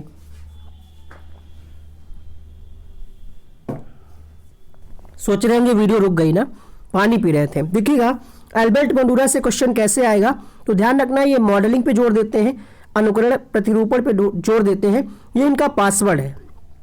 आगे बढ़ते हैं अगले टॉपिक की तरफ। बाल केंद्रित शिक्षा क्या है, तो अगर हम भारत में बात करें तो इसमें नाम आता है गीजूभाई बधेका का, बट सीटेट में ऐसा कभी पूछा नहीं गया है, बट अगर इस बार पूछ लिया जाए तो आपको जानकारी होनी चाहिए। वैसे जॉन डीवी इसके लिए जाने जाते हैं। बाल केंद्रित शिक्षा है क्या, जहां पे क्या हो, अधिगम में अधिगमकर्ता की पहल और प्रयास शामिल हो, यानी बच्चों के अनुभवों को प्रमुखता दी जाए, बच्चों के अनुभव और उनकी आवाज को सुना जाए, उनको प्रमुखता दी जाए, बच्चों के अभिव्यक्ति और उनकी सक्रिय भागीदारी को महत्व दिया जाए, बच्चों के लिए हस्तपरक गतिविधियां हो, शिक्षक के मार्गदर्शन से शिक्षार्थियों को अपनी स्वयं की समझ निर्माण करने के लिए उत्तरदायी बनाया जाता है। बात करते हैं प्रगतिशील शिक्षा या प्रगतिवादी भी इसी को कहते हैं। इसमें क्या है, इसमें खोज को प्रोत्साहन दिया जाता है वातावरण के द्वारा, बच्चा सक्रिय अन्वेषक के रूप में, बच्चा करके सीखे, परियोजना प्रोजेक्ट मेथड से सीखे, सहयोग के द्वारा सीखे। स्कूल में शिक्षा सामाजिक और प्राकृतिक दुनिया को प्रतिबिंबित करे, ऐसा मानती प्रगतिशील शिक्षा। और इसमें बच्चा समस्या समाधान, आलोचनात्मक चिंतन पर भी जोर दिया जाता है। ज्ञान प्रत्यक्ष अनुभव और सहयोग से उत्पन्न होता है। कुछ लोगों को लग रहा होगा कि जब 20 मिनट में 30 मिनट में लोग बाल विकास की तैयारी करा रहे हैं, पूरे सीटेट की तैयारी 1 घंटे में करा रहे हैं, तो ये 2-3 घंटे का वीडियो देखने से क्या मतलब। देखिए आप पास तो हो जाएंगे, बट ऐसा कोई मतलब नहीं है। ठीक है, आपको चीजें हम डिटेल से पढ़ा रहे हैं, बहुत मेहनत से करा रहे हैं, लेकिन थोड़ा सा हमें दुख होता है कि माहौल ऐसा है यूट्यूब का, सोशल मीडिया का, कि लोग ट्रिक्स और टिप्स के पीछे मरे जा रहे हैं, उसको ज्यादा देख रहे हैं। खोखला ज्ञान है वो, खोखला ट्रिक्स से अगर आप पास हो भी जाते हैं, आप कभी जीवन में अच्छे शिक्षक नहीं बन पाएंगे। डिटेल जानकारी अगर आपको है तो आप कितना भी कठिन क्वेश्चन आ जाए, अगर आपका कॉन्सेप्ट क्लियर है तो आप कर ले जाएंगे, लेकिन अगर आप ट्रिक के पीछे भागेंगे तो एक दिन आपको बहुत बड़ा झटका लगेगा। ठीक है, हमने देखा है 1-1, 1.5 घंटे में यार सीटेट की तैयारी करा रहे हैं, मतलब बाकी सारे लोग बेवकूफ़ हैं जो साल भर पढ़ाते हैं। हम अपनी ही बात नहीं कर रहे हैं, बहुत ऐसे इंस्टीट्यूट हैं, कोचिंग है, ऑफलाइन ऑनलाइन भी है, बहुत सारे ऐसे चैनल हैं जो साल भर पढ़ाते हैं। उनको उनकी मेहनत के हिसाब से उनका काम ज़्यादा लोगों तक नहीं पहुंच रहा है। जो शॉर्ट ट्रिक बता रहा है, टिप्स बता रहा है, वो ज़्यादा लोग पसंद कर रहे हैं। ये सोशल मीडिया है, तो हम चाहेंगे यार आप लोग इसको सपोर्ट करो, जो मेहनत कर रहा है आपके लिए उसको सपोर्ट करो। ट्रिक टिप्स वाला भी देखो, अब नहीं कहते मत देखो, बट इसको आप लोग थोड़ा आगे बढ़ाओ इस वीडियो को, ठीक है। बहुत मेहनत से इसको बनाया है, देखिएगा यहाँ पे। हाँ, आगे बढ़ते हैं। मतलब प्रगतिशील शिक्षा क्या कहती है कि विद्यार्थियों को स्वयं ही सामाजिक समस्याओं को सुलझने में सक्षम होना चाहिए और आवश्यकता अनुसार हम समय सारणी में परिवर्तन कर सकें। बैठने की व्यवस्था में लचीलापन का मतलब भी हम बच्चों के हिसाब से परिवर्तन कर सकें। हम यहाँ पे क्वेश्चन पूछा गया कि प्रगतिशील शिक्षा में बच्चों को किस तरह से देखा जाता है, तो बच्चों को सक्रिय अन्वेषक के रूप में देखा जाता है। ऑप्शन नंबर सी सही होगा। अगला प्रश्न देखिएगा, प्रगतिवादी शिक्षा यहाँ पे लिखा हुआ है, तो यहाँ पे क्या कहा जा रहा है कि बच्चों को पढ़ाया नहीं जाता है। यहाँ पे कहा जा रहा है कि पुनर्बलन अनुबंधन, यहाँ पे एकमात्र लिखा है, और पाठ्य पुस्तकों, तो ये तीनों गलत हो गए। समस्या समाधान और आलोचनात्मक चिंतन पर बल देती है। बात करते हैं बुद्धि की, तो बुद्धि शब्द का सबसे पहले प्रयोग किसने किया? 1885 में फ्रांसिस गाल्टन के द्वारा किया गया। बुद्धि क्या है? तो बुद्धि संपूर्ण मानसिक क्षमताओं का योग है। बुद्धि नवीन परिस्थितियों में समायोजन की योग्यता है। अब यहाँ पे बात करते हैं बुद्धि के वर्गीकरण की, तो यहाँ पे सामाजिक बुद्धि, मूर्त बुद्धि और अमूर्त बुद्धि, ये गैरेट का वर्गीकरण था और इसी पैटर्न पे थॉर्नडाइक ने भी अपना वर्गीकरण दिया। इसको हम डिटेल वीडियो में आपको पढ़ा चुके हैं, ठीक है। शारीरिक आयु या वास्तविक आयु ये जन्म तिथि से निर्धारित होती है, जिस दिन आपका जन्म हुआ है तभी से आपकी वास्तविक आयु काउंट की जाती है। मानसिक आयु 1905 में एक मनोवैज्ञानिक थे फ्रांस के बेने साइमन, इनके द्वारा प्रश्नावली का निर्माण किया गया। लेकिन अगर आपसे पूछे कि मानसिक आयु शब्द का सबसे पहले प्रयोग, तो ये भी अल्फ्रेड बिने के द्वारा किया गया। बुद्धि लब्धि या आईक्यू की अवधारणा स्टर्न के द्वारा दी गई है। कई जगह इसका आंसर टर्मन मिलता है, बट सीटेट इसका स्टर्न नहीं मानता है। स्टर्न नहीं सही है, क्योंकि सबसे पहले जो सूत्र आया था वो इन्हीं के द्वारा दिया गया था, तो इसको आप ध्यान रखिएगा। चलिए आगे बढ़ते हैं। आगे यहाँ पे विलियम स्टर्न ने सर्वप्रथम बुद्धि लब्धि, देखिए सूत्र सबसे पहले किसने दिया? स्टर्न ने ही दिया, इसीलिए इनको माना जाता है जनक। आगे बढ़ते हैं। यहाँ पे पहले जो सूत्र आया था वो ये था, ये क्या है? IQ equal to MA/C। इस पे पैटर्न पे क्वेश्चन भी आपसे पूछा जा सकता है, दो चीजें देख करके तीसरी निकलवाई जा सकती है, तो ध्यान रखिएगा। MA मतलब बच्चे की वास्तविक आयु, नहीं सॉरी, बच्चे की मानसिक आयु, हाँ माँ ऊपर रहती, तो मानसिक आयु बटे वास्तविक आयु। बाद में एक मनोवैज्ञानिक है जिनका नाम था टर्मन, उन्होंने इसमें 100 से गुणा भी किया, तब ये सूत्र पॉपुलर हुआ थोड़ा सा, तो ध्यान रखिएगा। अगर ये वाला सूत्र पूछे तो टर्मन, और अगर आपसे पूछे प्रतिपादन किसने किया तो आप स्टर्न के साथ जाइएगा। ये टेबल है, इसमें आप देख लीजिएगा, इसको हम पहले भी डिटेल वीडियो में करा चुके हैं। बुद्धि के सिद्धांत की अगर हम बात करें तो एक कारक अल्फ्रेड बिने, द्विकारक स्पीयरमैन, तीन कारक स्पीयरमैन, बहुकारक थॉर्नडाइक, बहुबुद्धि कहे तो हार्वर्ड गार्डनर, समूह कारक कहे तो थर्स्टन, प्रतिदर्श कहे तो थॉमसन जाएगा, पदानुक्रमिक कहे तो वर्ट तथा वर्णन, आश्चर्यजनक कहे तो BS ब्लूम, त्रिआयामी कहे JP गिलफोर्ड, का और खा का सिद्धांत कहे तो हैब ने दिया, त्रितंत्र सिद्धांत किसने दिया? तो ये दिया रॉबर्ट स्टर्नबर्ग ने। संज्ञानात्मक बुद्धि का सिद्धांत किसने दिया? संज्ञानात्मक विकास बुद्धि का सिद्धांत तो जीन पियाजे ने दिया। बच्चे यहाँ पे कंफ्यूज हो जाते हैं, तो इसको भी हमने अलग से पॉइंट कर लिया है कि बहुकारक सिद्धांत थॉर्नडाइक ने दिया है, और बहुबुद्धि का है, बुद्धि बहुत प्रकार की होती है, 8 प्रकार की बुद्धि बताई इन्होंने, तो ये हार्वर्ड गार्डनर को ध्यान रखिएगा। इन तीनों में आप कंफ्यूज हो जाते हैं। इसको त्रिआयामिक, तो 3 आयाम है, 1 2 3, 3 कारक स्पीयरमैन, ठीक है, 3 कार कौन लाया? स्पीयरमैन लाए, तो ऐसे याद रखिएगा 3 कार स्पीयरमैन लाए। त्रितंत्र, रोबोट जो है 3 तंत्रों से मिलकर के बना है, रॉबर्ट, ऐसे याद रखिएगा, ठीक है, इसको आप लिखिए कहीं। स्टर्नबर्ग ने जो बताया है त्रितंत्र सिद्धांत, ये वाला, ठीक है, इसमें कौन कौन सी 3 प्रकार की बुद्धि थी? तो विश्लेषणात्मक बुद्धि, सृजनात्मक बुद्धि और व्यावहारिक बुद्धि। आगे बढ़ते हैं। यहाँ पे क्वेश्चन देखिए कैसे पूछा गया है, इसमें भी बच्चे गड़बड़ कर देते हैं, इसीलिए हमने ऐसे क्वेश्चंस को रखा है जो आपके डाउट रहते हैं हमेशा, उनको आज हम क्लियर करने वाले हैं। के अतिरिक्त लिखा हो तो मतलब समझिएगा प्रश्न निगेटिव है। प्रश्न पूछना चाह रहा है कि स्टर्नबर्ग के त्रितंत्र सिद्धांत में कौन सा एक नहीं है। तो देखिएगा यहाँ पे कुछ लोग क्या करते हैं, अनुभविक लगा देते हैं, उनको लगता है कि बच्चा अनुभव के द्वारा सीखता है, बट ये गलत है, ठीक है। अनुभविक बुद्धि की बात इन्होंने की है। बात किसकी नहीं की? तो सामाजिक बुद्धि की बात नहीं की। तीसरा ऑप्शन यहाँ पे सही होगा, बहुबुद्धि का सिद्धांत। सीटेट यहीं से प्रश्न डायरेक्ट आपकी परीक्षा में पूछेगा। एनसीईआरटी के हिसाब से जो हार्वर्ड गार्डनर का बहुबुद्धि का सिद्धांत था, उसमें इन्होंने 8 प्रकार की बुद्धि बताई है। तार्किक गणितीय, इसमें बच्चा तर्क, समस्या समाधान, इस प्रकार की जो चीज़ें होंगी वो इसके अंतर्गत आएंगी। दैशिक बुद्धि, इसको आप पढ़ लीजिएगा, इसका पासवर्ड हम आपको डायरेक्ट बताते हैं और यहाँ से क्वेश्चन आपकी परीक्षा में आता है। उत्तर वैयक्तिक आप कब लगाएंगे? जब बच्चा दूसरों के व्यवहार को समझे। अंतर वैयक्तिक, जब व्यवहार दूसरे व्यक्ति के व्यवहार को समझे, यहाँ पे दूसरे देश है, ठीक है। अंतः वैयक्तिक कब है? जब बच्चा अपनी भावनाओं इच्छाओं पर नियंत्रण करे। इसको इग्नोर करिए आप, इग्नोर करने का मतलब ये पूछा नहीं जाता है। इन तीनों को आप ध्यान रखिए, ठीक है। दूसरे व्यवहार को, अपने भावनाओं तथा इच्छाओं पर नियंत्रण। प्रकृतिवादी में प्रकृति प्रेमी हो जाते हैं। अब क्वेश्चन देखिएगा, पासवर्ड ये कहता है इनका, पासवर्ड में आपको मिलेगा वैविध्यपूर्ण लिखा होगा या विविध तरीके से लिखा होगा या विलक्षण योग्यता होगा बच्चे में। तो यहाँ पे प्रश्न आपने पढ़ लिया होगा, वैविध्यपूर्ण कार्यों का उपयोग करते शिक्षिका, तो ये किससे संबंधित होगा? ये गार्डनर के बहुबुद्धि सिद्धांत से संबंधित होगा। अगला प्रश्न देखिएगा, हार्वर्ड गार्डनर का बहुबुद्धि सिद्धांत सुझाता है कि, तो यहाँ पे कहा जा रहा है भाग्य वाली बात कोई सही नहीं होगी, तो यहाँ पे हम क्या लगाएंगे? वैकल्पिक विधियों से पढ़ाया जाना चाहिए बच्चों को। अगला देखिएगा, भाषा और विचार। ध्वनिग्राम, इसको हम स्वनिम भी कहते हैं, इसका अपना कोई अर्थ नहीं होता। और स्वनिम जो है किसी भाषा की ध्वनि अवस्था में पाई जाने वाली लघुत्तम इकाई है, जैसे थ फ च क प च कुछ भी आप कहें। रूपग्राम क्या है?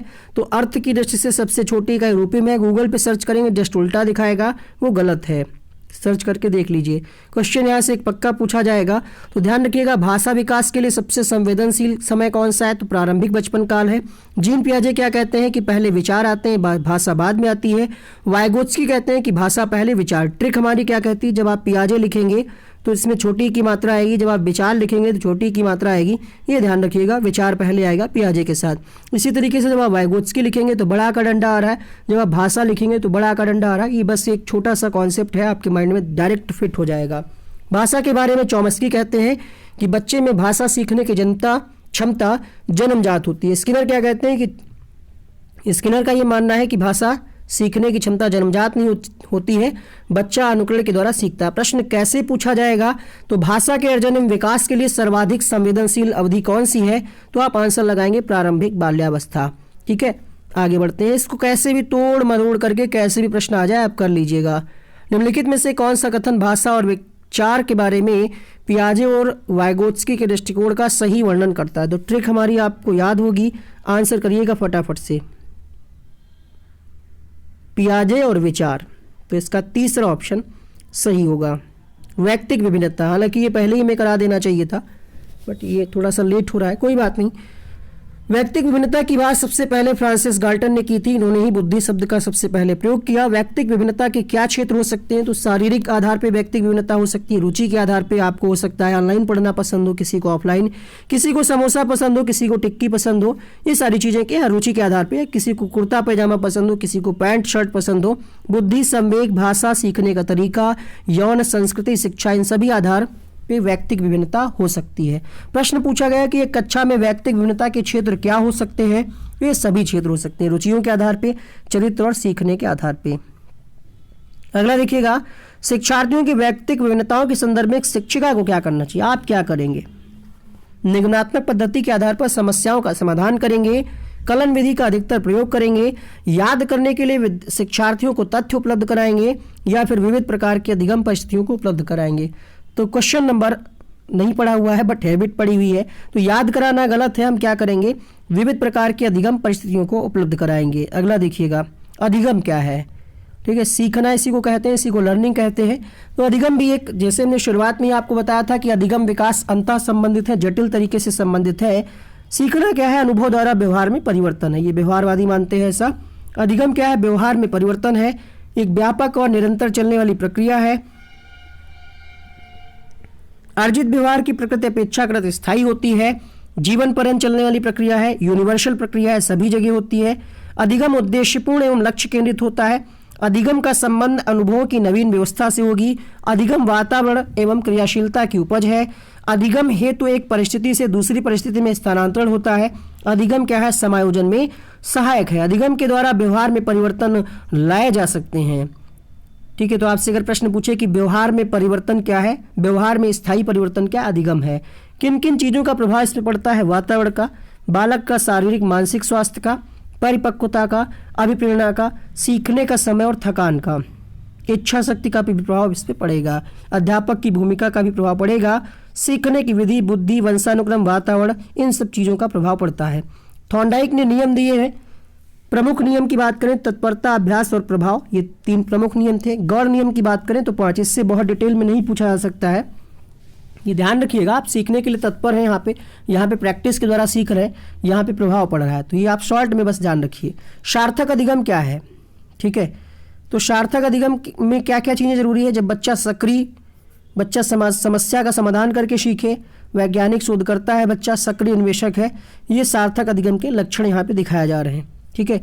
बच्चा क्या है, अगर प्रश्न पूछ रहा है तो मतलब सार्थक हो रहा है अधिगम, सक्रिय रूप से बच्चे भाग ले रहे हैं, संवाद परिचर्चा के द्वारा सीख रहे हैं, दैनिक जीवन से सीख रहे हैं जोड़ करके, ठीक है, ये सारी चीज़ें इसमें आ जाएंगी। क्वेश्चन देखिएगा, निम्नलिखित में से कौन सा कारक कक्षा में सार्थक अधिगम का पक्ष लेता है। क्वेश्चन है, देखिए, पुरस्कार, व्याख्या, परीक्षण, तो ये निगेटिव है तीनों, सॉरी, तो यहाँ पे आंसर क्या आ जाएगा, विषय वस्तु तथा बच्चों के संपूर्ण कुशल क्षेम अधिगम के प्रति सच्चा सरोकार रखना। आगे बढ़ते हैं, समावेशी शिक्षा। समावेशी शिक्षा क्या है, कक्षा में विविधता का उत्सव मनाती है। क्यों, क्योंकि एक ही कक्षा में तरह तरह के बच्चे होते हैं, बिना किसी भेदभाव को सबको हम एक साथ लेकर के चलते हैं, ये होती समावेशी शिक्षा।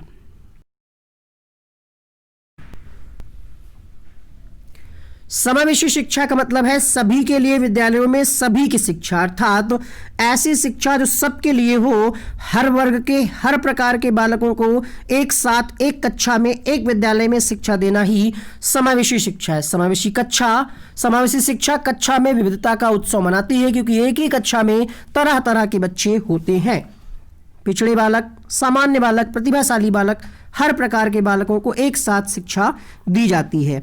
उद्देश्य क्या है इसका, समावेशी शिक्षा क्यों लाई गई, इसकी बात क्यों की गई, तो बच्चों में विशिष्ट बच्चों की पहचान करना और किसी भी असमर्थता का पता लगा करके उसको दूर करने का प्रयास करना, विशिष्ट बच्चों को आत्मनिर्भर बना करके उन्हें समाज की मुख्य धारा से जोड़ना, लोकतांत्रिक मूल्यों के उद्देश्यों को प्राप्त करना, जागरूकता की भावना का विकास करना, बच्चों में आत्मनिर्भर की भावना का विकास करना आदि।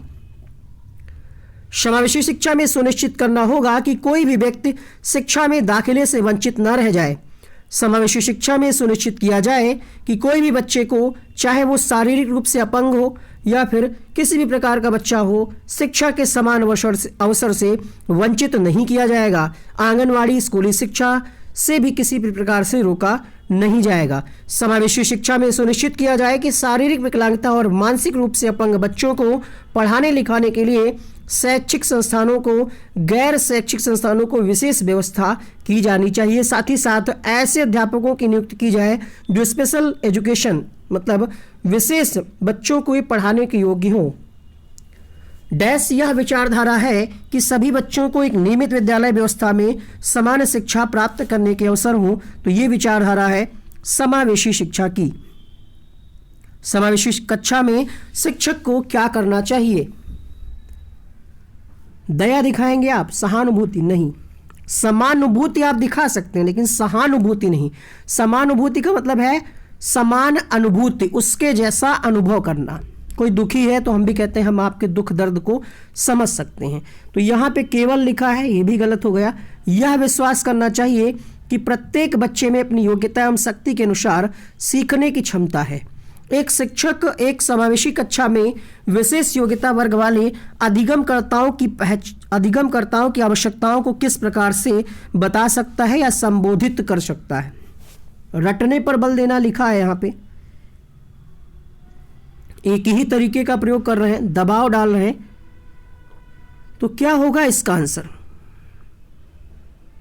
आंसर होगा 4th ऑप्शन।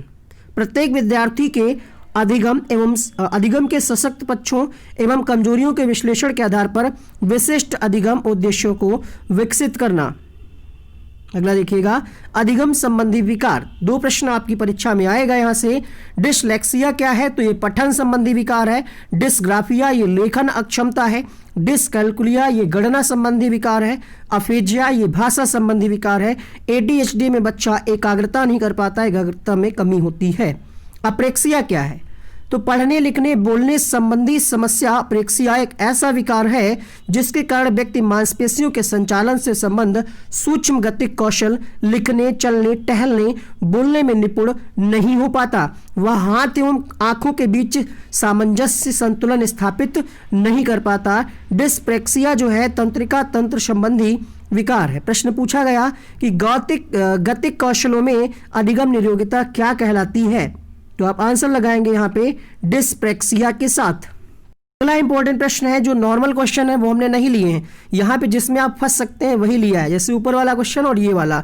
शारीरिक रूप से अक्षम बच्चों को सामान्यता होता है, और ये एक विकार है जो शारीरिक रूप से बच्चा अक्षम होगा वो लिख नहीं पाएगा, इसलिए इसका उत्तर जाएगा डिस्ग्राफिया के साथ, पहला ऑप्शन। अब हम बात करते हैं राष्ट्रीय पाठ्यचर्या फ्रेमवर्क एनसीएफ 2005 की। इससे आपकी परीक्षा में लगभग 10 नंबर का रोल रहेगा।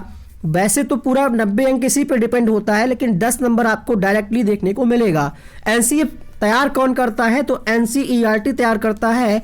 एनसीएफ ने अपनी समझ कहाँ से प्राप्त की है, तो रचनावाद से प्राप्त की है। एनसीएफ के अनुसार शिक्षक का रोल क्या है, शिक्षक सुविधादाता है, सुगम करता है, फैसिलिटेटर है, अर्थात चीज़ों को सरल तरीके से बच्चों के समक्ष प्रस्तुत करता है। एनसीएफ के अनुसार कक्षा 10 की परीक्षा कैसी हो, ऐच्छिक हो, बच्चों को अवसर मिले अपने अपने विषयों को चुनाव करने का। कक्षा 1 और 2 के बच्चों का मूल्यांकन कैसे हो, प्रेक्षण यानी ऑब्जर्वेशन मेथड के आधार पे हो। एनसीएफ के 5 मार्गदर्शी सिद्धांत हैं। क्या कहता है एनसीएफ कि ज्ञान को स्कूल के बाहरी जीवन से जोड़ा जाए, पढ़ाई को रटन प्रणाली से मुक्त किया जाए, पाठ्यचर्या पाठ्यपुस्तक केंद्रित ना हो, कक्षा कक्ष को विभिन्न गतिविधियों से जोड़ा जाए, राष्ट्रीय मूल्यों के प्रति आस्थावान विद्यार्थी तैयार किए जाए, मतलब बच्चे अपने राष्ट्र के प्रति प्रेम, ठीक है, आस्थावान बने, ऐसी शिक्षा दी जाए। ठीक है। एनसीएफ के कुल 4 संस्करण हैं। 1975 में पहली बार आया, फिर 88, फिर 2000, फिर 2005 में, फिर 2022 में आने वाला है। सुझाव क्या थे कि विद्यार्थियों को निष्क्रिय रहने के लिए मजबूर ना किया जाए, बच्चों की अवलोकन क्षमता का विकास किया जाए। कुछ यहाँ पे सूत्र हैं, ज्ञात से अज्ञात की ओर, मूर्त से अमूर्त की ओर का प्रयोग किया जाए सबसे ज़्यादा। शिक्षा कोई भौतिक वस्तु नहीं है, ज्ञान को सूचना मानने से बचा जाए। ठीक है, ऐसी कोई भौतिक वस्तु नहीं जिसको आप डाक के माध्यम से बच्चों तक पहुंचा सकते हैं। विशाल पाठ्यक्रम, मोटी किताबें असफलता का प्रतीक है। ज्ञान के परिमार्जन हेतु बच्चों की अंतर्निहित शक्तियों का विकास किया जाए। मूल्यों को उपदेश, तो अगर कहीं क्वेश्चन के ऑप्शन में उपदेश वाली बात कही जा रही है तो बच्चे को हमें उपदेश के माध्यम से नहीं, वातावरण के माध्यम से सिखाना है। शिक्षण में रोचक विधियों का प्रयोग किया जाए, अर्थात व्याख्या विधि का प्रयोग कम से कम किया जाए। शिक्षण प्रक्रिया में बच्चों की लोकतांत्रिक भागीदारी सुनिश्चित की जाए। समुदाय के द्वारा बच्चे को सिखाया जाए। शिक्षक की भागीदारी और साथ ही साथ अनुसंधानों में शिक्षक की भागीदारी को सुनिश्चित किया जाए। शिक्षा को आदान प्रदान की वस्तु बनाई जाए। कुछ और सुझाव हैं भाषा से संबंधित। कक्षा 1 और 2 के बच्चों को गृह कार्य न दिया जाए, लेकिन सब देते हैं। अब एनसीएफ कहता है तो आपको ध्यान रखना है, हर चीज़ का संबंध वास्तविकता से नहीं होगा। प्राथमिक स्तर पर भाषा की शिक्षा कैसी हो, तो मातृभाषा हो। भाषा शिक्षण का रूप बहुभाषिक हो, अर्थात प्रत्येक क्षेत्र में, प्रत्येक कक्षा में, घरों, प्रत्येक भाषा को सम्मान दिया जाए। प्राथमिक स्तर की भाषा का माध्यम क्या हो, तो राजभाषा। कुछ और सुझाव दिए गए हैं। शिक्षा कैसी हो, बाल केंद्रित हो। जॉन डीवी के अनुसार जो इन्होंने त्रिस्तरीय बताया है, जिसमें बच्चा यानी शिक्षार्थी, शिक्षक और पाठ्यक्रम, ये त्रिस्तरीय है जॉन डीवी के अनुसार, इस पर आधारित हो शिक्षा।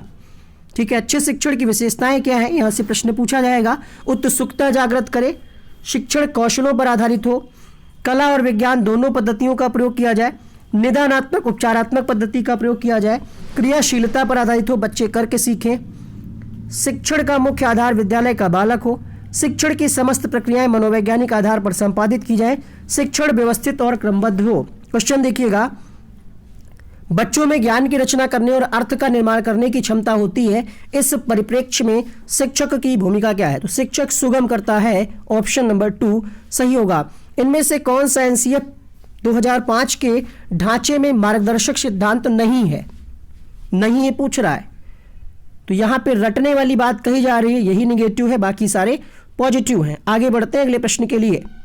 अगला प्रश्न आपके सामने, एनसीएफ 2005 का प्रमुख सूत्र क्या है? हालांकि एनसीएफ आरटीई इस पे अलग से हमने डिटेल वीडियो कराया है, पेपर से पहले जरूर देख करके जाइएगा। कोशिश करेंगे कि यहाँ पे हम आई बटन में लिंक लगा दें, बट आप एक बार NCF 2005 by one day exam study YouTube में लिखिएगा, ऐसे ही आप आरटीई ऐसे ही सारे टॉपिक को आप सर्च करके देख लीजिएगा। क्वेश्चन है यहाँ पे, एनसीएफ 2005 का सूत्र क्या है? तो लर्निंग विदाउट बर्डन, ठीक है, लर्निंग एंड नहीं हुआ, लर्निंग विदाउट बर्डन अर्थात शिक्षा बिना बोझ के। मोस्ट इंपॉर्टेंट प्रश्न आपकी परीक्षा के लिए ये वाला अपकमिंग एग्जाम के लिए, एनसीएफ 2005 शांति शिक्षा को बढ़ावा देने के लिए कुछ क्रियाओं की अनुशंसा की गई है। पाठ्यक्रम रूपरेखा निम्नलिखित में से किसे सूचीबद्ध किया गया है? क्वेश्चन है यहाँ पे, तो क्या लगाएंगे आप इसको? इसमें यह कहा गया है शांति शिक्षा में कि महिलाओं के प्रति आदर एवं जिम्मेदारी का दृष्टिकोण विकसित करने के लिए कार्यक्रम आयोजित किए जाएं। अब यहाँ पे त्रुटियों से प्रश्न आता है, त्रुटियां हैं क्या? तो अगर बच्चा गलती करता है तो पहली बात तो यह है कि त्रुटियां अधिगम का ही हिस्सा है, ठीक है। अगर त्रुटियां करता है तो बच्चा सीख रहा है, अर्थात हम ये कह सकते हैं कि त्रुटियां बच्चों की मदद का मार्ग तय करती हैं। त्रुटियां सीखने सिखाने की प्रक्रिया का अभिन्न अंग है। त्रुटियां अस्थायी, मतलब समय के हिसाब से हम इसको बदल सकते हैं, ठीक है। सीखने में होने वाली त्रुटियां ये समझने में मदद करती हैं कि बच्चे के मस्तिष्क में क्या चल रहा है। इस पे क्वेश्चन पक्का आएगा आपकी परीक्षा में। आइए देखते हैं क्वेश्चन कैसे आता है।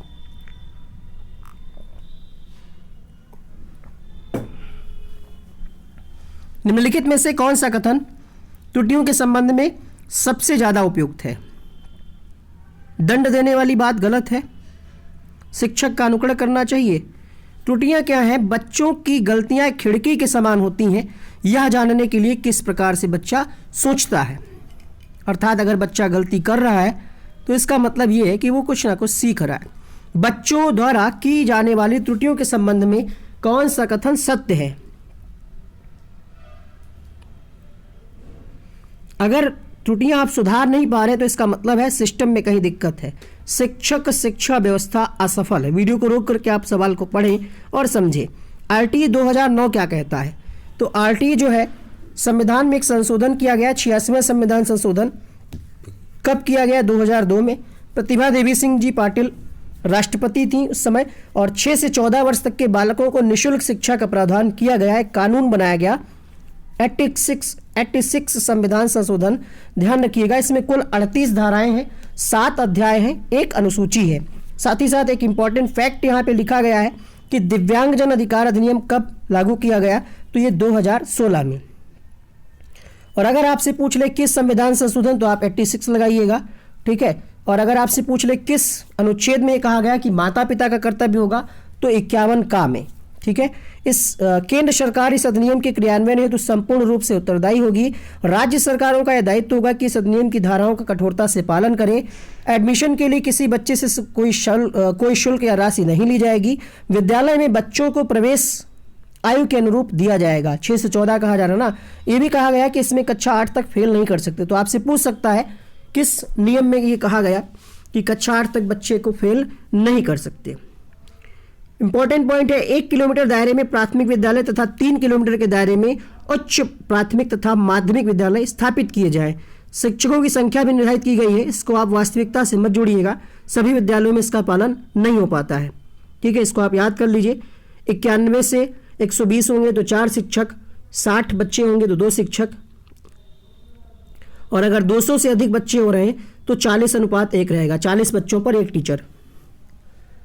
उच्च प्राथमिक में क्या है? 1:35, 35 बच्चों पर 1 टीचर। प्रत्येक कक्षा के लिए 1 शिक्षक होगा। गणित, विज्ञान, सामाजिक अध्ययन, इनके लिए अलग से शिक्षक नियुक्त किए जाएंगे। कुल कार्य घंटे, यहाँ से भी प्रश्न आ सकता है। तो कक्षा 1 से 5, छोटी कक्षा है 200, अब बड़ी कक्षा हो जाएगी 20 बढ़ा दीजिएगा 220। इसी प्रकार से कक्षा 1 से 5 800 घंटे, और इसमें 200 बढ़ा दीजिएगा 6 से 8, ये घंटे आप याद रखिएगा। ये प्रश्न पूछा गया है। शिक्षक के लिए प्रति सप्ताह पूछे तो 45 घंटे। निम्नलिखित रचनाओं में से शिक्षा का अधिकार अधिनियम 2009 किसकी वकालत करता है? तो समावेशी शिक्षा की वकालत करता है। बी ऑप्शन सही होगा। निःशुल्क एवं अनिवार्य बाल शिक्षा अधिकार अधिनियम 2009 दिव्यांग बच्चों के लिए निःशुल्क शिक्षा के अधिकारों को सुनिश्चित करता है। जो चीजें टॉपिक उसमें थ्योरी में नहीं लिखी हैं वो क्वेश्चन के माध्यम से हैं। तो यहाँ पे दिव्यांग बच्चों की अगर हम बात करते हैं तो ये 6 से 18 होगा, आंसर होगा ऑप्शन नंबर 4। नॉर्मल कहेगा तो 6 से 14। आगे देखते हैं, शिक्षा का अधिकार अधिनियम 2009 में उल्लेख की गई समावेशी शिक्षा की अवधारणा निम्नलिखित में से किस पर आधारित है। इसमें बच्चे गलत करते हैं, किताबों में भी गलत है। यहाँ पे आंसर होगा ऑप्शन नंबर सी, क्योंकि ये शिक्षा के अधिकार अधिनियम 2009 के हिसाब से पूछ रहा है। सिर्फ अगर ये पूछता कि समावेशी शिक्षा की अवधारणा तो आपका आंसर 4th वाला जाता। ये अधिकार आधारित का मतलब ये हुआ कि बच्चों का अधिकार है, 6 से 14 वर्ष के बच्चों का ये मानवतावादी अधिकार है कि उनको शिक्षा का अवसर उपलब्ध कराया जाए। चैप्टर नंबर 21 है संज्ञान और संवेग। संवेग है क्या? तो वुडवर्थ कहते हैं संवेग व्यक्ति की उत्तेजित दशा है। डर, गुस्सा, प्रेम, क्रोध, हर्ष, उल्लास, ये क्या है? संवेग के कुछ उदाहरण हैं।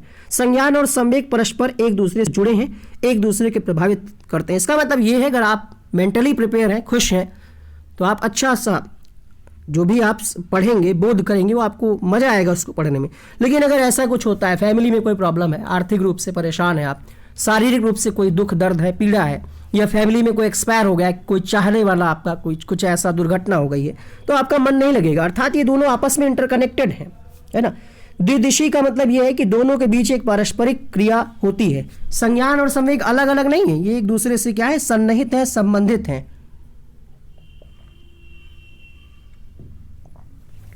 एक मनोवैज्ञानिक थे जिनका नाम था जंजोग।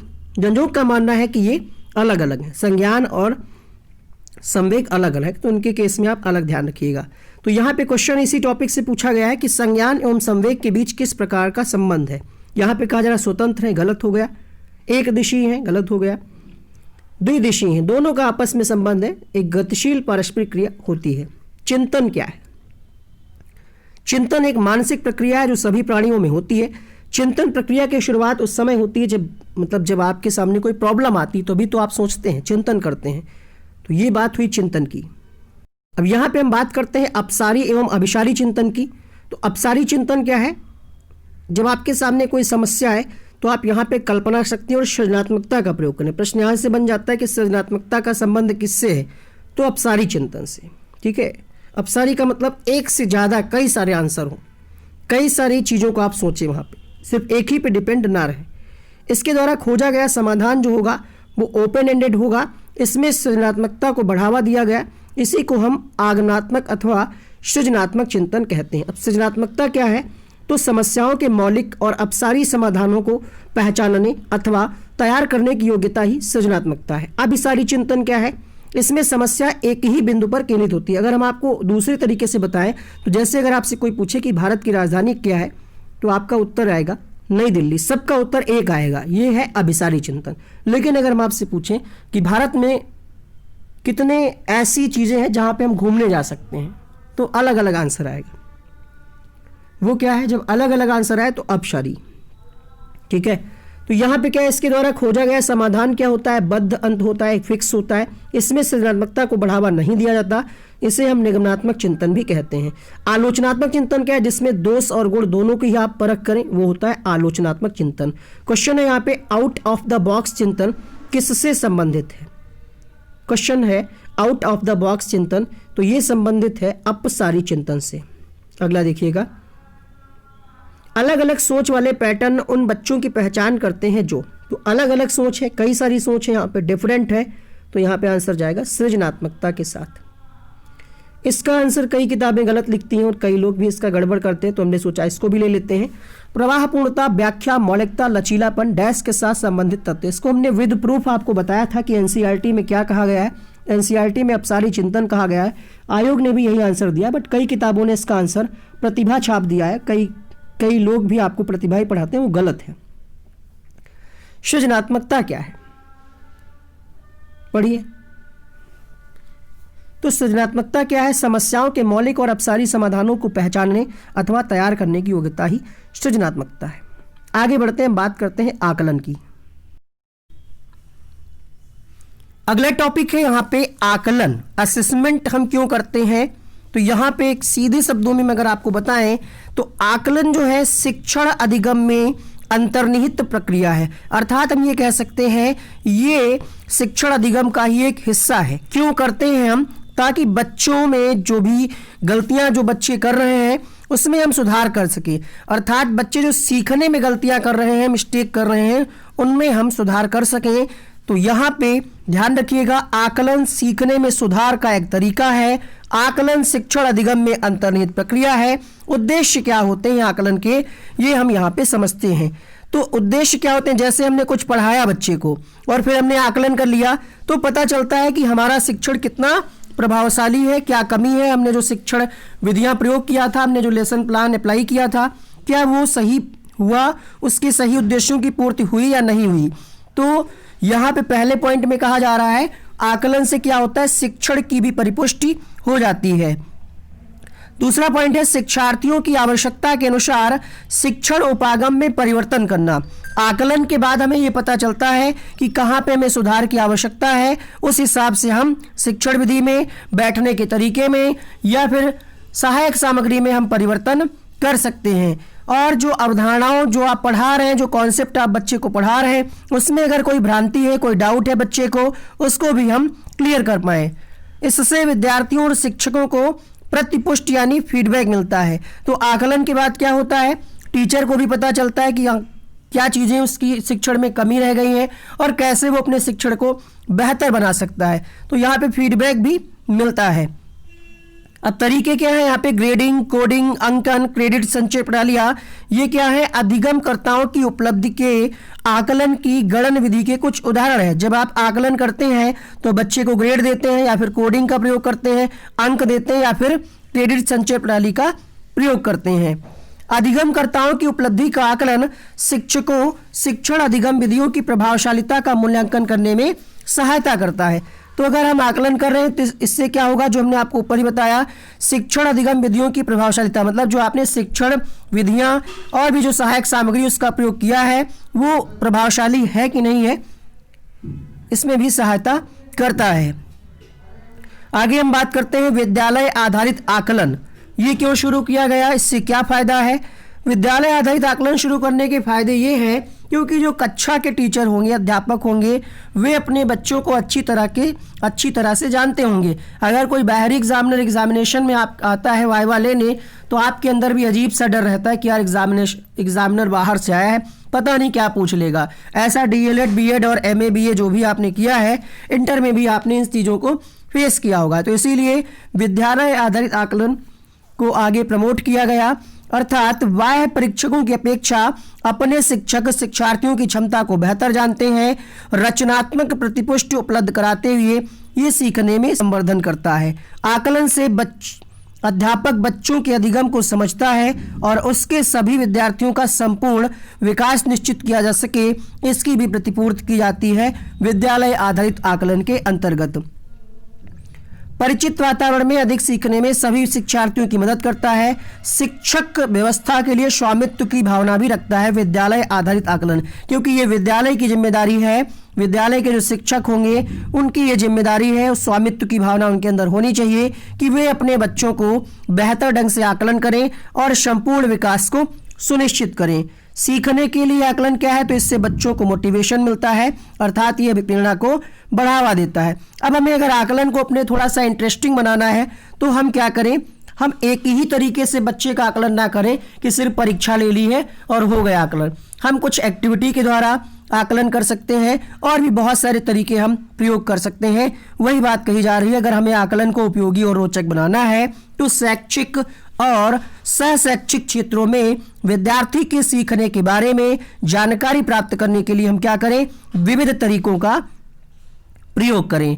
निम्नलिखित में से कौन सा आकलन करने का सर्वाधिक उपयुक्त तरीका है। यहाँ पे देखिएगा क्वेश्चन पूछा गया है और आंसर नीचे आपको दिख रहा होगा, क्योंकि अगर हम जूम करते तो क्वेश्चन ये बड़ा हो जाता। कोई बात नहीं, आपके अंदर समझ विकसित करनी है, हमें क्वेश्चन आपको याद नहीं कराना है। सबसे अच्छा तरीका पूछ रहा है, यहाँ पे कहा जा रहा है कि अंत में शैक्षणिक में 2 बार करना चाहिए, शुरू और अंत में, शिक्षक के द्वारा नहीं, बाह्य एजेंसी के द्वारा सत्र की समाप्ति पर।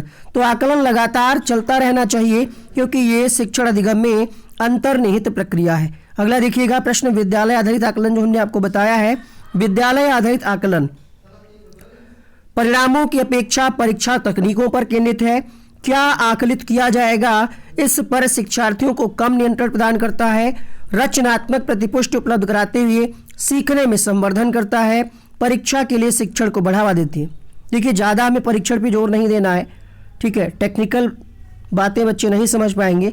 बेहतर क्या है यहाँ पे, रचनात्मक प्रतिपुष्टि, यहाँ पे फीडबैक भी मिल रहा है जिससे बच्चे जो है अपने सीखने में कुछ बेहतर कर पाएंगे। संवर्धन का मतलब है कि बढ़ा सकते हैं अपनी जो भी उन्होंने ज्ञान सीखा है उसमें आप संवर्धन करा सकते हैं आकलन के द्वारा। अब यहाँ पे ये वीडियो हमने आपको 2 से 3 बार अलग अलग चैप्टर में बता रखा है। फटाफट से हम इसको शॉर्ट में देख लेते हैं क्योंकि हो सकता है ये वीडियो उन लोगों ने नहीं देखा हो। बिल्कुल ट्रिक से हमने आपको बताया था कि ऑफ हम कब करते हैं मोबाइल अपना, या डोर, या फिर आपका जो मेन गेट है घर में जहाँ आप रहते हैं, तो हम सबसे लास्ट में करते हैं जब हम दिन भर का पूरा काम कर लेते हैं, लेट जाते हैं तो कहते हैं लाइट ऑफ कर दो और दरवाज़ा बंद कर दो और मोबाइल स्विच ऑफ कर दो या मोबाइल लॉक करके रख दो। अर्थात ये अधिगम के अंत में होता है, जो आपने सीखा है उसका होता है, इसमें विद्यार्थियों को कोई महत्व नहीं दिया जाता, ये अध्यापक केंद्रित है, ठीक है। तो ये आप ध्यान रखिएगा, ये अंत में होगा, बस आपको इतना ध्यान रखना है। जैसे आपसे पूछे कि एक टीचर कोई एक्टिविटी करा रहा है, वो एक्टिविटी पूरी हो गई है, पूरा कुछ या पूरा कोर्स हो गया, जैसे कक्षा 8 में बच्चा है, कोर्स पूरा हो गया है, सबसे लास्ट में कर रहा है, तो वो क्या है, वो अधिगम का आकलन है, जो भी उसने पढ़ा है उसका। के लिए आप कब लगाएंगे, इसको आप विशेषकर इंग्लिश में ध्यान रखिएगा, के लिए आप तब लगाएंगे जब आप ड्यूरिंग प्रोसेस करें, पढ़ा रहे हो, बीच बीच में पूछते चले क्वेश्चंस, है ना। क्वेश्चन आंसर मेथड का इसमें प्रयोग किया जाता है। इसमें अध्यापक विद्यार्थी दोनों की भूमिका होती है और दोनों ही जिम्मेदार होते हैं। अधिगम के समान आकलन आप कब लगाएंगे, as learning, assessment as learning, इसी को हम कहते हैं अधिगम के रूप में आकलन। इसमें जब आप स्वयं कर रहे हो, बावर्ची खाना बनाते समय खुद चेक करता है, आप इसमें खुद करें या फिर अपने दोस्तों से, अपने छोटे भाई बड़े बहन से, मम्मी पापा से करवाएं आकलन, मतलब आप कह दें कि लो ये हमने याद किए, सुन लो, याद है हमें कि नहीं है, तो इसमें विद्यार्थी की भूमिका अधिक होती है। अधिगम में आकलन क्या है, असेसमेंट इन लर्निंग, ये साथ साथ चलता रहता है। कहने का मतलब ये है कि ये जटिल रूप से अंतः संबंधित है, पता भी नहीं चलेगा और आपका आकलन हो जाएगा। एनसीईआरटी की किताबों में आपने देखा होगा, पढ़ाते पढ़ाते कुछ साइड में साथी में एक्टिविटी वो कराते रहते हैं। आगे देखते हैं क्वेश्चन इसी पर आधारित। क्वेश्चन है यहाँ पे, एक बावर्ची खाना पकाते समय खाने को स्वयं नहीं लिखा हुआ, लेकिन आपके अंदर ये अंडरस्टैंडिंग है कि अब खाना बावर्ची बना रहा है और लिख रहा है खाना पकाते समय चखता है, तो ये खुद ही चख रहा है, इसलिए यहाँ पे आंसर जाएगा सीखने के रूप में आकलन। कई किताबों में इसका आंसर डिफरेंट मिलता है, बट अगर आप कॉन्सेप्ट पे जाएंगे तो आंसर यही रहेगा, सीखने के रूप में आकलन, असेसमेंट एज लर्निंग, क्योंकि वो खुद कर रहा है। मूल्यांकन क्या है यहाँ पे, तो मूल्यांकन भी शिक्षण या शिक्षा अधिगम प्रक्रिया का ही एक भाग है।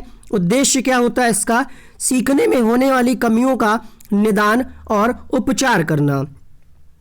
बच्चों का मूल्यांकन कैसे किया जाना चाहिए, तो सतत एवं व्यापक मूल्यांकन। सतत का मतलब निरंतर या लगातार, व्यापक का मतलब सभी पक्षों का मूल्यांकन, यहाँ पे लिखा हुआ भी है। व्यापक मूल्यांकन का मतलब ये है जो शैक्षिक पक्ष, जो आप सिलेबस में जो भी चीज़ें पढ़ाते हैं, और इसके साथ ही साथ सह शैक्षिक मतलब जो भी आप एक्टिविटी कराते हैं उसका भी मूल्यांकन। तो ये हो गया आपका सतत एवं व्यापक मूल्यांकन, ठीक है।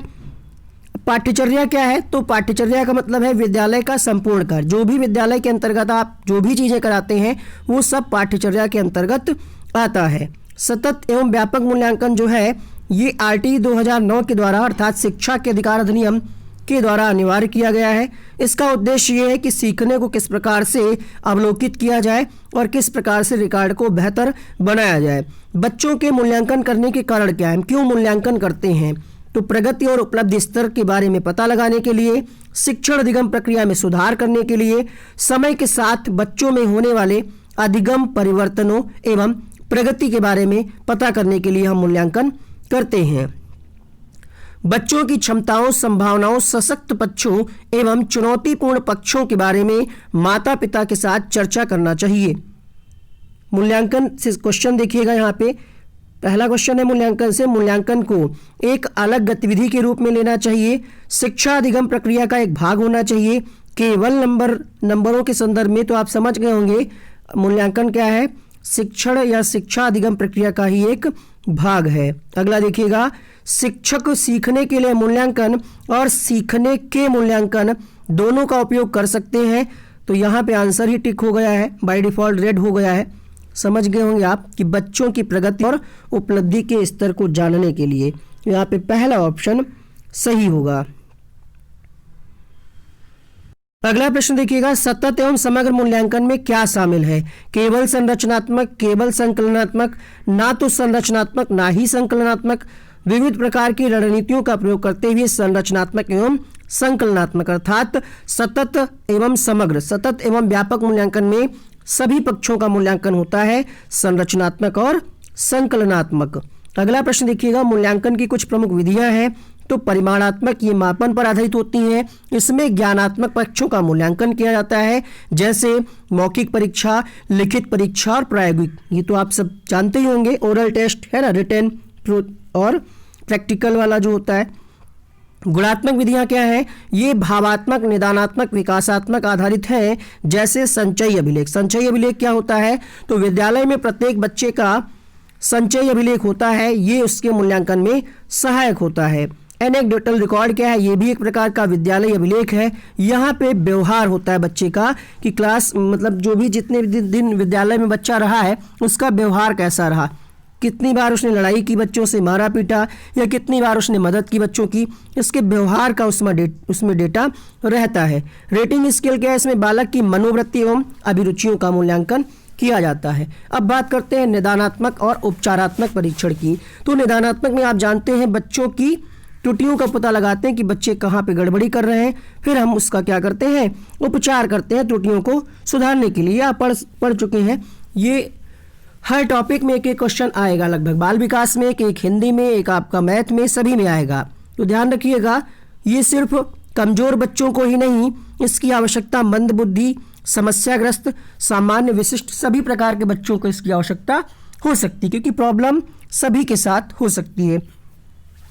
पोर्टफोलियो क्या है? तो विद्यालयों के भाषा संबंधी क्रमिक विकास का आकलन करने के लिए। अब इसमें सिर्फ भाषा ही नहीं होता है, अगर ये क्वेश्चन भाषा के संदर्भ में पूछा जाएगा तो भाषा संबंधी, वरना आप ये ध्यान रखिएगा कि विद्यालयों में एक डेटा होता है बच्चों का, उसमें बच्चों की पूरी प्रगति स्तर का पूरा लेखा जोखा होता है। क्वेश्चन है यहाँ पे, अधिगम निरोगिता का आकलन निम्नलिखित में से किस परीक्षण द्वारा सर्वाधिक उचित तरीके से किया जा सकता है? तो सबसे पहले हम कमियों को पता लगाएंगे निदानात्मक परीक्षण के द्वारा।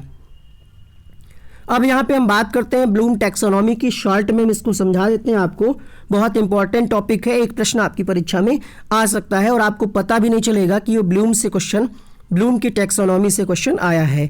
तो ध्यान रखिएगा, इन्होंने 1956 में एक अपना कॉन्सेप्ट दिया और इन्होंने शिक्षा के उद्देश्यों का वर्गीकरण किया है। 3 डोमेन इन्होंने बताए हैं, सीखने के 3 क्षेत्र बताए, स्क्रीनशॉट लीजिए या कहीं लिख लीजिए, ज्ञानात्मक पक्ष, भावात्मक पक्ष, या तीसरा है मनोक्रियात्मक पक्ष, अर्थात कॉग्निटिव डोमेन, अफेक्टिव और साइकोमोटर डोमेन। यहाँ पे आपके सिलेबस में जो ज़्यादातर प्रश्न पूछे जाते हैं वो इससे पूछे जाते हैं, बट इनके बारे में आपको जानकारी होनी चाहिए। तो ज्ञानात्मक पक्ष में क्या आ जाएंगे, 6 स्तर हैं, ये कभी कभी आपसे सीक्वेंस पूछ लेता है। तो पहले क्या होता है, ज्ञान, अवबोध, अनुप्रयोग, विश्लेषण, संश्लेषण, और लास्ट में हम क्या करते हैं, मूल्यांकन करते हैं। 6 स्टेप आपको याद होने चाहिए और सीक्वेंस में याद होने चाहिए। इसको हम ट्रिक बता देते हैं कैसे आप याद करेंगे। जैसे आज से लगभग 7-8 साल पहले कभी आपने सुना होगा कि मोबाइल नाम की कोई चीज़ होती है, अर्थात आपकी नॉलेज में था कि मोबाइल नाम की कोई चीज़ होती है ना।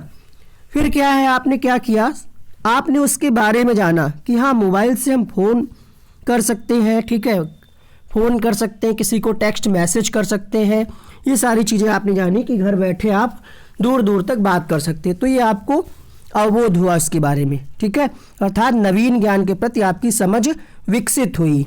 फिर क्या है, फिर आपने उसका प्रयोग किया, आपको मोबाइल मिल गया, आपने परिस्थिति के अनुसार उसका प्रयोग करना सीखा। मोबाइल की जगह पे आप कोई और चीज़ यहाँ पे एग्जाम्पल से समझ सकते हैं कि सबसे पहले किसी चीज़ की आपको नॉलेज हुई, फिर अंडरस्टैंडिंग, फिर उसका आपने प्रयोग किया, फिर क्या है उसका आपने एनालिसिस किया, विश्लेषण किया कि इसमें क्या क्या फीचर्स हैं, क्या अच्छा है, ठीक है, ये आपने एनालिसिस किया। फिर क्या है, संश्लेषण है, इसमें आपने सभी चीज़ों को मिला करके एक साथ संयोजित किया, अर्थात विषय सामग्री के विभिन्न अंगों को नई समग्रता के साथ संयोजित किया जा सके, ठीक है। फिर क्या कहा जा रहा है, इसके स्तर पर विद्यार्थी विभिन्न स्रोतों से प्राप्त किए गए विश्लेषण किए गए तत्वों को एकत्रित करके अपनी सृजनात्मकता का उपयोग करते हुए एक नवीन वस्तु का यहाँ पे निर्माण कर रहे हैं। हालांकि इस टैक्सोनॉमी को बाद में अपडेट किया गया, उसकी भी बात अभी हम यहाँ पे करेंगे। लास्ट में हमने क्या किया, उस मोबाइल के बारे में मूल्यांकन कर दिया कि हाँ इसमें बातचीत तो अच्छी हो जाती है, लेकिन टेक्स्ट मैसेज जब हम करते हैं तो लेट से जाता है, देर में रिप्लाई आता है, या डिलीवर नहीं होता है, या नेटवर्क अच्छा नहीं पकड़ता, या बैटरी कम रुकती है। तो लास्ट में आपने मूल्यांकन कर दिया। मूल्यांकन पठन सामग्री की उपयोगिता की परीक्षण करने से की क्षमता से संबंधित है। यह परीक्षण निश्चित मापदंडों पर आधारित होना चाहिए। ये सर्वोच्च स्तर है। प्रश्न पूछा जाता है कि ज्ञानात्मक पक्ष का सर्वोच्च स्तर क्या है, तो मूल्यांकन। और अगर आपसे पूछ ले संशोधित टैक्सोनॉमी के हिसाब से, तो उसकी भी बात हम यहाँ पे करेंगे। अभी ये फिगर है जिसमें संशोधित किया गया है, इसको आप देख लीजिएगा कि दो चीज़ों में इन्होंने बदलाव किया है, ठीक है, विश्लेषण और मूल्यांकन को यहाँ पे अपडेट किया है। तो जब संशोधित के हिसाब से पूछेगा तो आप उस हिसाब से उत्तर लगाइएगा। ये प्रश्न सीटेट ने पूछा है, कहीं पर यहाँ पे ब्लूम का जिक्र नहीं है, बट बच्चे यहाँ पे गड़बड़ कर देते हैं। पूछा जा रहा है सीखने का क्षेत्र क्या है, बच्चों को लगता है यहाँ पे कि अनुभव के द्वारा बच्चा सीखता है, ये लगा देते हैं, बट ये गलत है। आंसर होगा भावात्मक क्षेत्र। इसीलिए बता रहे हैं हर एक टॉपिक जो तुक्का ट्रिक वाली आप वीडियो देख रहे हैं वो काम नहीं आएंगी, ठीक है। जब तक आपको जानकारी नहीं होगी पेपर आप हल नहीं कर पाएंगे। खुद को आप खुश कर सकते हैं कुछ समय के लिए कि यहाँ हमारे अंदर कॉन्फिडेंस आ गया है, खोखला कॉन्फिडेंस है वो, यहाँ पे भावात्मक होगा इसका आंसर। अगला देखिएगा फ्रायड। इससे क्वेश्चन पूछे जाने की संभावना बहुत कम है, बट जान लीजिए फ्रायड ने कौन सा सिद्धांत दिया, तो मनोलैंगिक विकास का सिद्धांत दिया। अगर आपसे पूछ ले लिबिडो की संज्ञा किसने दी है, तो सिगमंड फ्रायड। काम शक्ति को उन्होंने क्या कहा, लिबिडो कहा है, ठीक है। और इनका क्या कहना था कि फ्रायड के अनुसार यह काम शक्ति जीवन के प्रारंभ में ही विद्यमान रहती है, जिसका प्रदर्शन भिन्न भिन्न अवस्थाओं में भिन्न भिन्न रूपों में होता है। कितनी अवस्थाओं का उल्लेख किया है, तो 5 अवस्थाएं हैं, बस इतना शर्ट में आप जान लीजिए। मोटिवेशन क्या है जानते ही होंगे आप, वुडवर्थ की एक परिभाषा है यहाँ पे। अभिप्रेरणा व्यक्ति की वह तत्परता है जो किसी व्यवहार एवं उद्देश्यों को प्राप्त करने के लिए निर्देशित की जाती है, लेकिन अभिप्रेरणा तभी काम करेगी जब आपको आवश्यकता हो। जैसे सीटेट एग्जाम आपको क्वालिफाई करना आपकी आवश्यकता है, कोई अगर आपको मोटिवेट करता है तो आप पूरी मेहनत से उसकी तैयारी कर रहे हैं। अर्थात आवश्यकता क्या है, आवश्यकता किसी प्राणी की एक जैविक अवस्था है जो किसी कमी या अति के कारण उत्पन्न होती है। किसी चीज़ की कमी है तभी तो आपको आवश्यकता होगी। अगर आपके पास किसी चीज़ की अति होगी तब भी हम सोचेंगे यार इसको क्या करें, है ना। जैसे बहुत सारी कोई चीज़ आपके पास आ जाए, इतनी ज़्यादा मात्रा में हो, तो फिर आप सोचेंगे इसको कहीं हम बांट दें, दान कर दें। अंतर्नोद क्या है, अंतर्नोद प्राणी की वह आंतरिक ऊर्जा होती है जो उसे क्रियाशील बनाती है। जब अंतर्नोद किसी लक्ष्य या उद्देश्य से संबंधित हो जाता है तो उसे प्रेरक कहते हैं। अभिप्रेरणा कितने प्रकार है, अलग अलग मनोवैज्ञानिकों ने अलग अलग तरीके से इसका वर्गीकरण किया है। यहाँ पे हम मेन समझते हैं 2 प्रकार के, आंतरिक और बाह्य अभिप्रेरणा। आंतरिक का मतलब क्या है, जब बच्चे को भूख लगी, ठीक है, और उससे पहले ही स्वयं यानी अपनी इच्छा द्वारा कार्य करना आंतरिक अभिप्रेरणा, जैसे माँ द्वारा बच्चे को दूध पिलाना। लेकिन बाहरी अभिप्रेरणा क्या है, जब बच्चा रोने लगे तब दूध पिलाया जा रहा है, तो ये बाहरी है। अंतर समझ में आ गया होगा एग्जाम्पल से। कैसा लगा वीडियो कमेंट जरूर करिएगा, कमेंट में ही तो जान है। अभिप्रेरणा की विशेषता क्या है, तो अभिप्रेरणा क्रियाशील होती है, ये एक साधन का काम करती है। साधन साध्य हम आपको बता चुके हैं। साधन क्या होता है, जिसके माध्यम से हम कहीं जाते हैं, सबको पता है। साध्य क्या है, जहाँ हमें जाना है। अभिप्रेरणा मानव के व्यवहार से प्रभावित होती है। आगे देखते हैं यहाँ पे, शारीरिक परिस्थितियों का प्रभाव प्रेरणा पर पड़ता है। क्वेश्चन है यहाँ पे, इस पैटर्न पे प्रश्न आ सकता है, तभी हमने वही प्रश्न लिए हैं जो संभावित आपकी परीक्षा में बन सकते हैं। एक विद्यार्थी मेडिकल कॉलेज में दाखिला लेने के लिए कठिन परिश्रम करता है ताकि वह उत्तीर्ण हो सके। यहाँ पे क्वेश्चन को कैसे भी फ्रेम कर ले, आपको यहाँ पे समझना है कि प्रश्न पूछना क्या जा रहा है। खुद ही परिश्रम कर रहा है, कोई उससे कह नहीं रहा है, अर्थात वो आंतरिक रूप से मोटिवेटेड है। आंसर होगा यहाँ पे ऑप्शन नंबर सी के साथ। अगला देखिएगा, ये कुछ सिद्धांत हैं प्रेरणा से संबंधित, जैसे मनोविश्लेषणात्मक सिद्धांत, ये फ्रायड ने दिया था, इनके सहयोगी थे युंग और एडलर। मूल प्रवृत्ति का सिद्धांत मैकडूगल ने दिया। उद्दीपन अनुक्रिया का सिद्धांत थॉर्नडाइक के द्वारा दिया गया। शारीरिक सिद्धांत, ये अभिप्रेरणा शारीरिक परिवर्तनों के कारण उत्पन्न होती है। व्यवहार का सिद्धांत किसने दिया, तो क्लार्क हल ने। क्षेत्र सिद्धांत दिया कुर्ट लेविन ने। प्रेरकों के प्रकार जान लीजिएगा।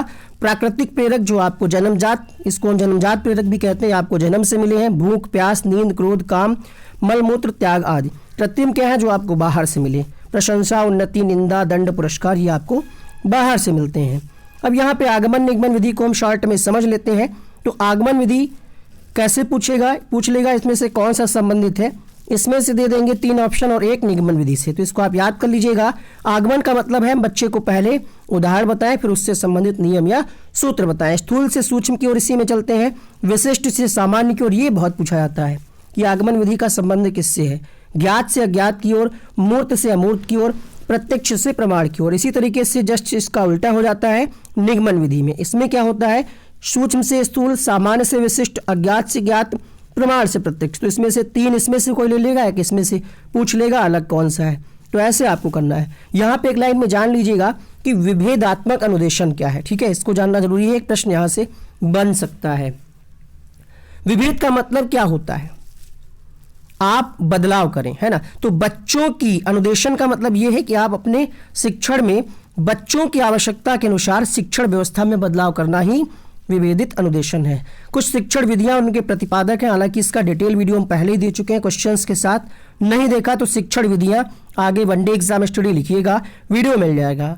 30 टॉपिक इसमें लिए हैं। अगर कोई टॉपिक कम रह गया है, कुछ टॉपिक अगर आपको लग रहा है कि अलग से कराया जाना चाहिए, तो इस वीडियो के नीचे कमेंट कर देंगे। अगर आप एक दिन पहले भी कमेंट कर देंगे परीक्षा के, तो भी हम आपको वीडियो अपलोड कर देंगे। बस आप चैनल को सब्सक्राइब करके रखें, बेल आइकन को ऑन करके रखें। तो किंडरगार्टन फ्रोबेल की है, मारिया मॉन्टेसरी यानी मॉन्टेसरी विधि जो है मारिया मॉन्टेसरी की है। खेल विधि के जनक है हेनरी कुक। डाल्टन विधि हेलन पार्खस्ट की है। पर्यटन विधि पेस्टोलॉजी की है। खोज विधि को ही हम ह्यूरिस्टिक या अन्वेषण विधि के नाम से जानते हैं, आर्मस्ट्रांग ने दी। प्रश्नोत्तर विधि सुकरात ने दी। प्रोजेक्ट विधि विलियम हेनरी किलपैट्रिक ने दी। वैज्ञानिक विधि गुडवार स्केट्स ने दी। इन सारी चीज़ों को आप फटाफट से लिख लीजिएगा। हम इसको स्क्रॉल कर देते हैं, आप चाहे तो इसको स्क्रीनशॉट ले लें। और EVS मैराथन का लिंक अभी इस वीडियो के एंड में आपको मिल जाएगा, उसको आप यहीं पे क्लिक करके देख लीजिएगा। जितने लोग इस वीडियो को यहाँ तक देख लिए, इसका मतलब है पूरी शिद्दत से वो तैयारी कर रहे हैं सीटेट की। तो कमेंट करके जरूर बताइएगा। यहाँ पे इसी तरीके से हमने EVS का मैराथन कराया था, हिंदी का मैराथन कराया था, संस्कृत का। वो तीनों वीडियो यहाँ पे बन करके आ रहे हैं, उसको आप क्लिक करके देख सकते हैं। आपको आपकी परीक्षा के लिए बहुत बहुत शुभकामनाएं। All the best. उम्मीद करते हैं आप 30 में से 25 प्लस स्कोर जरूर करेंगे बाल विकास में। मिलते हैं अगले वीडियो में, तब तक के लिए नमस्कार, जय हिंद, जय भारत।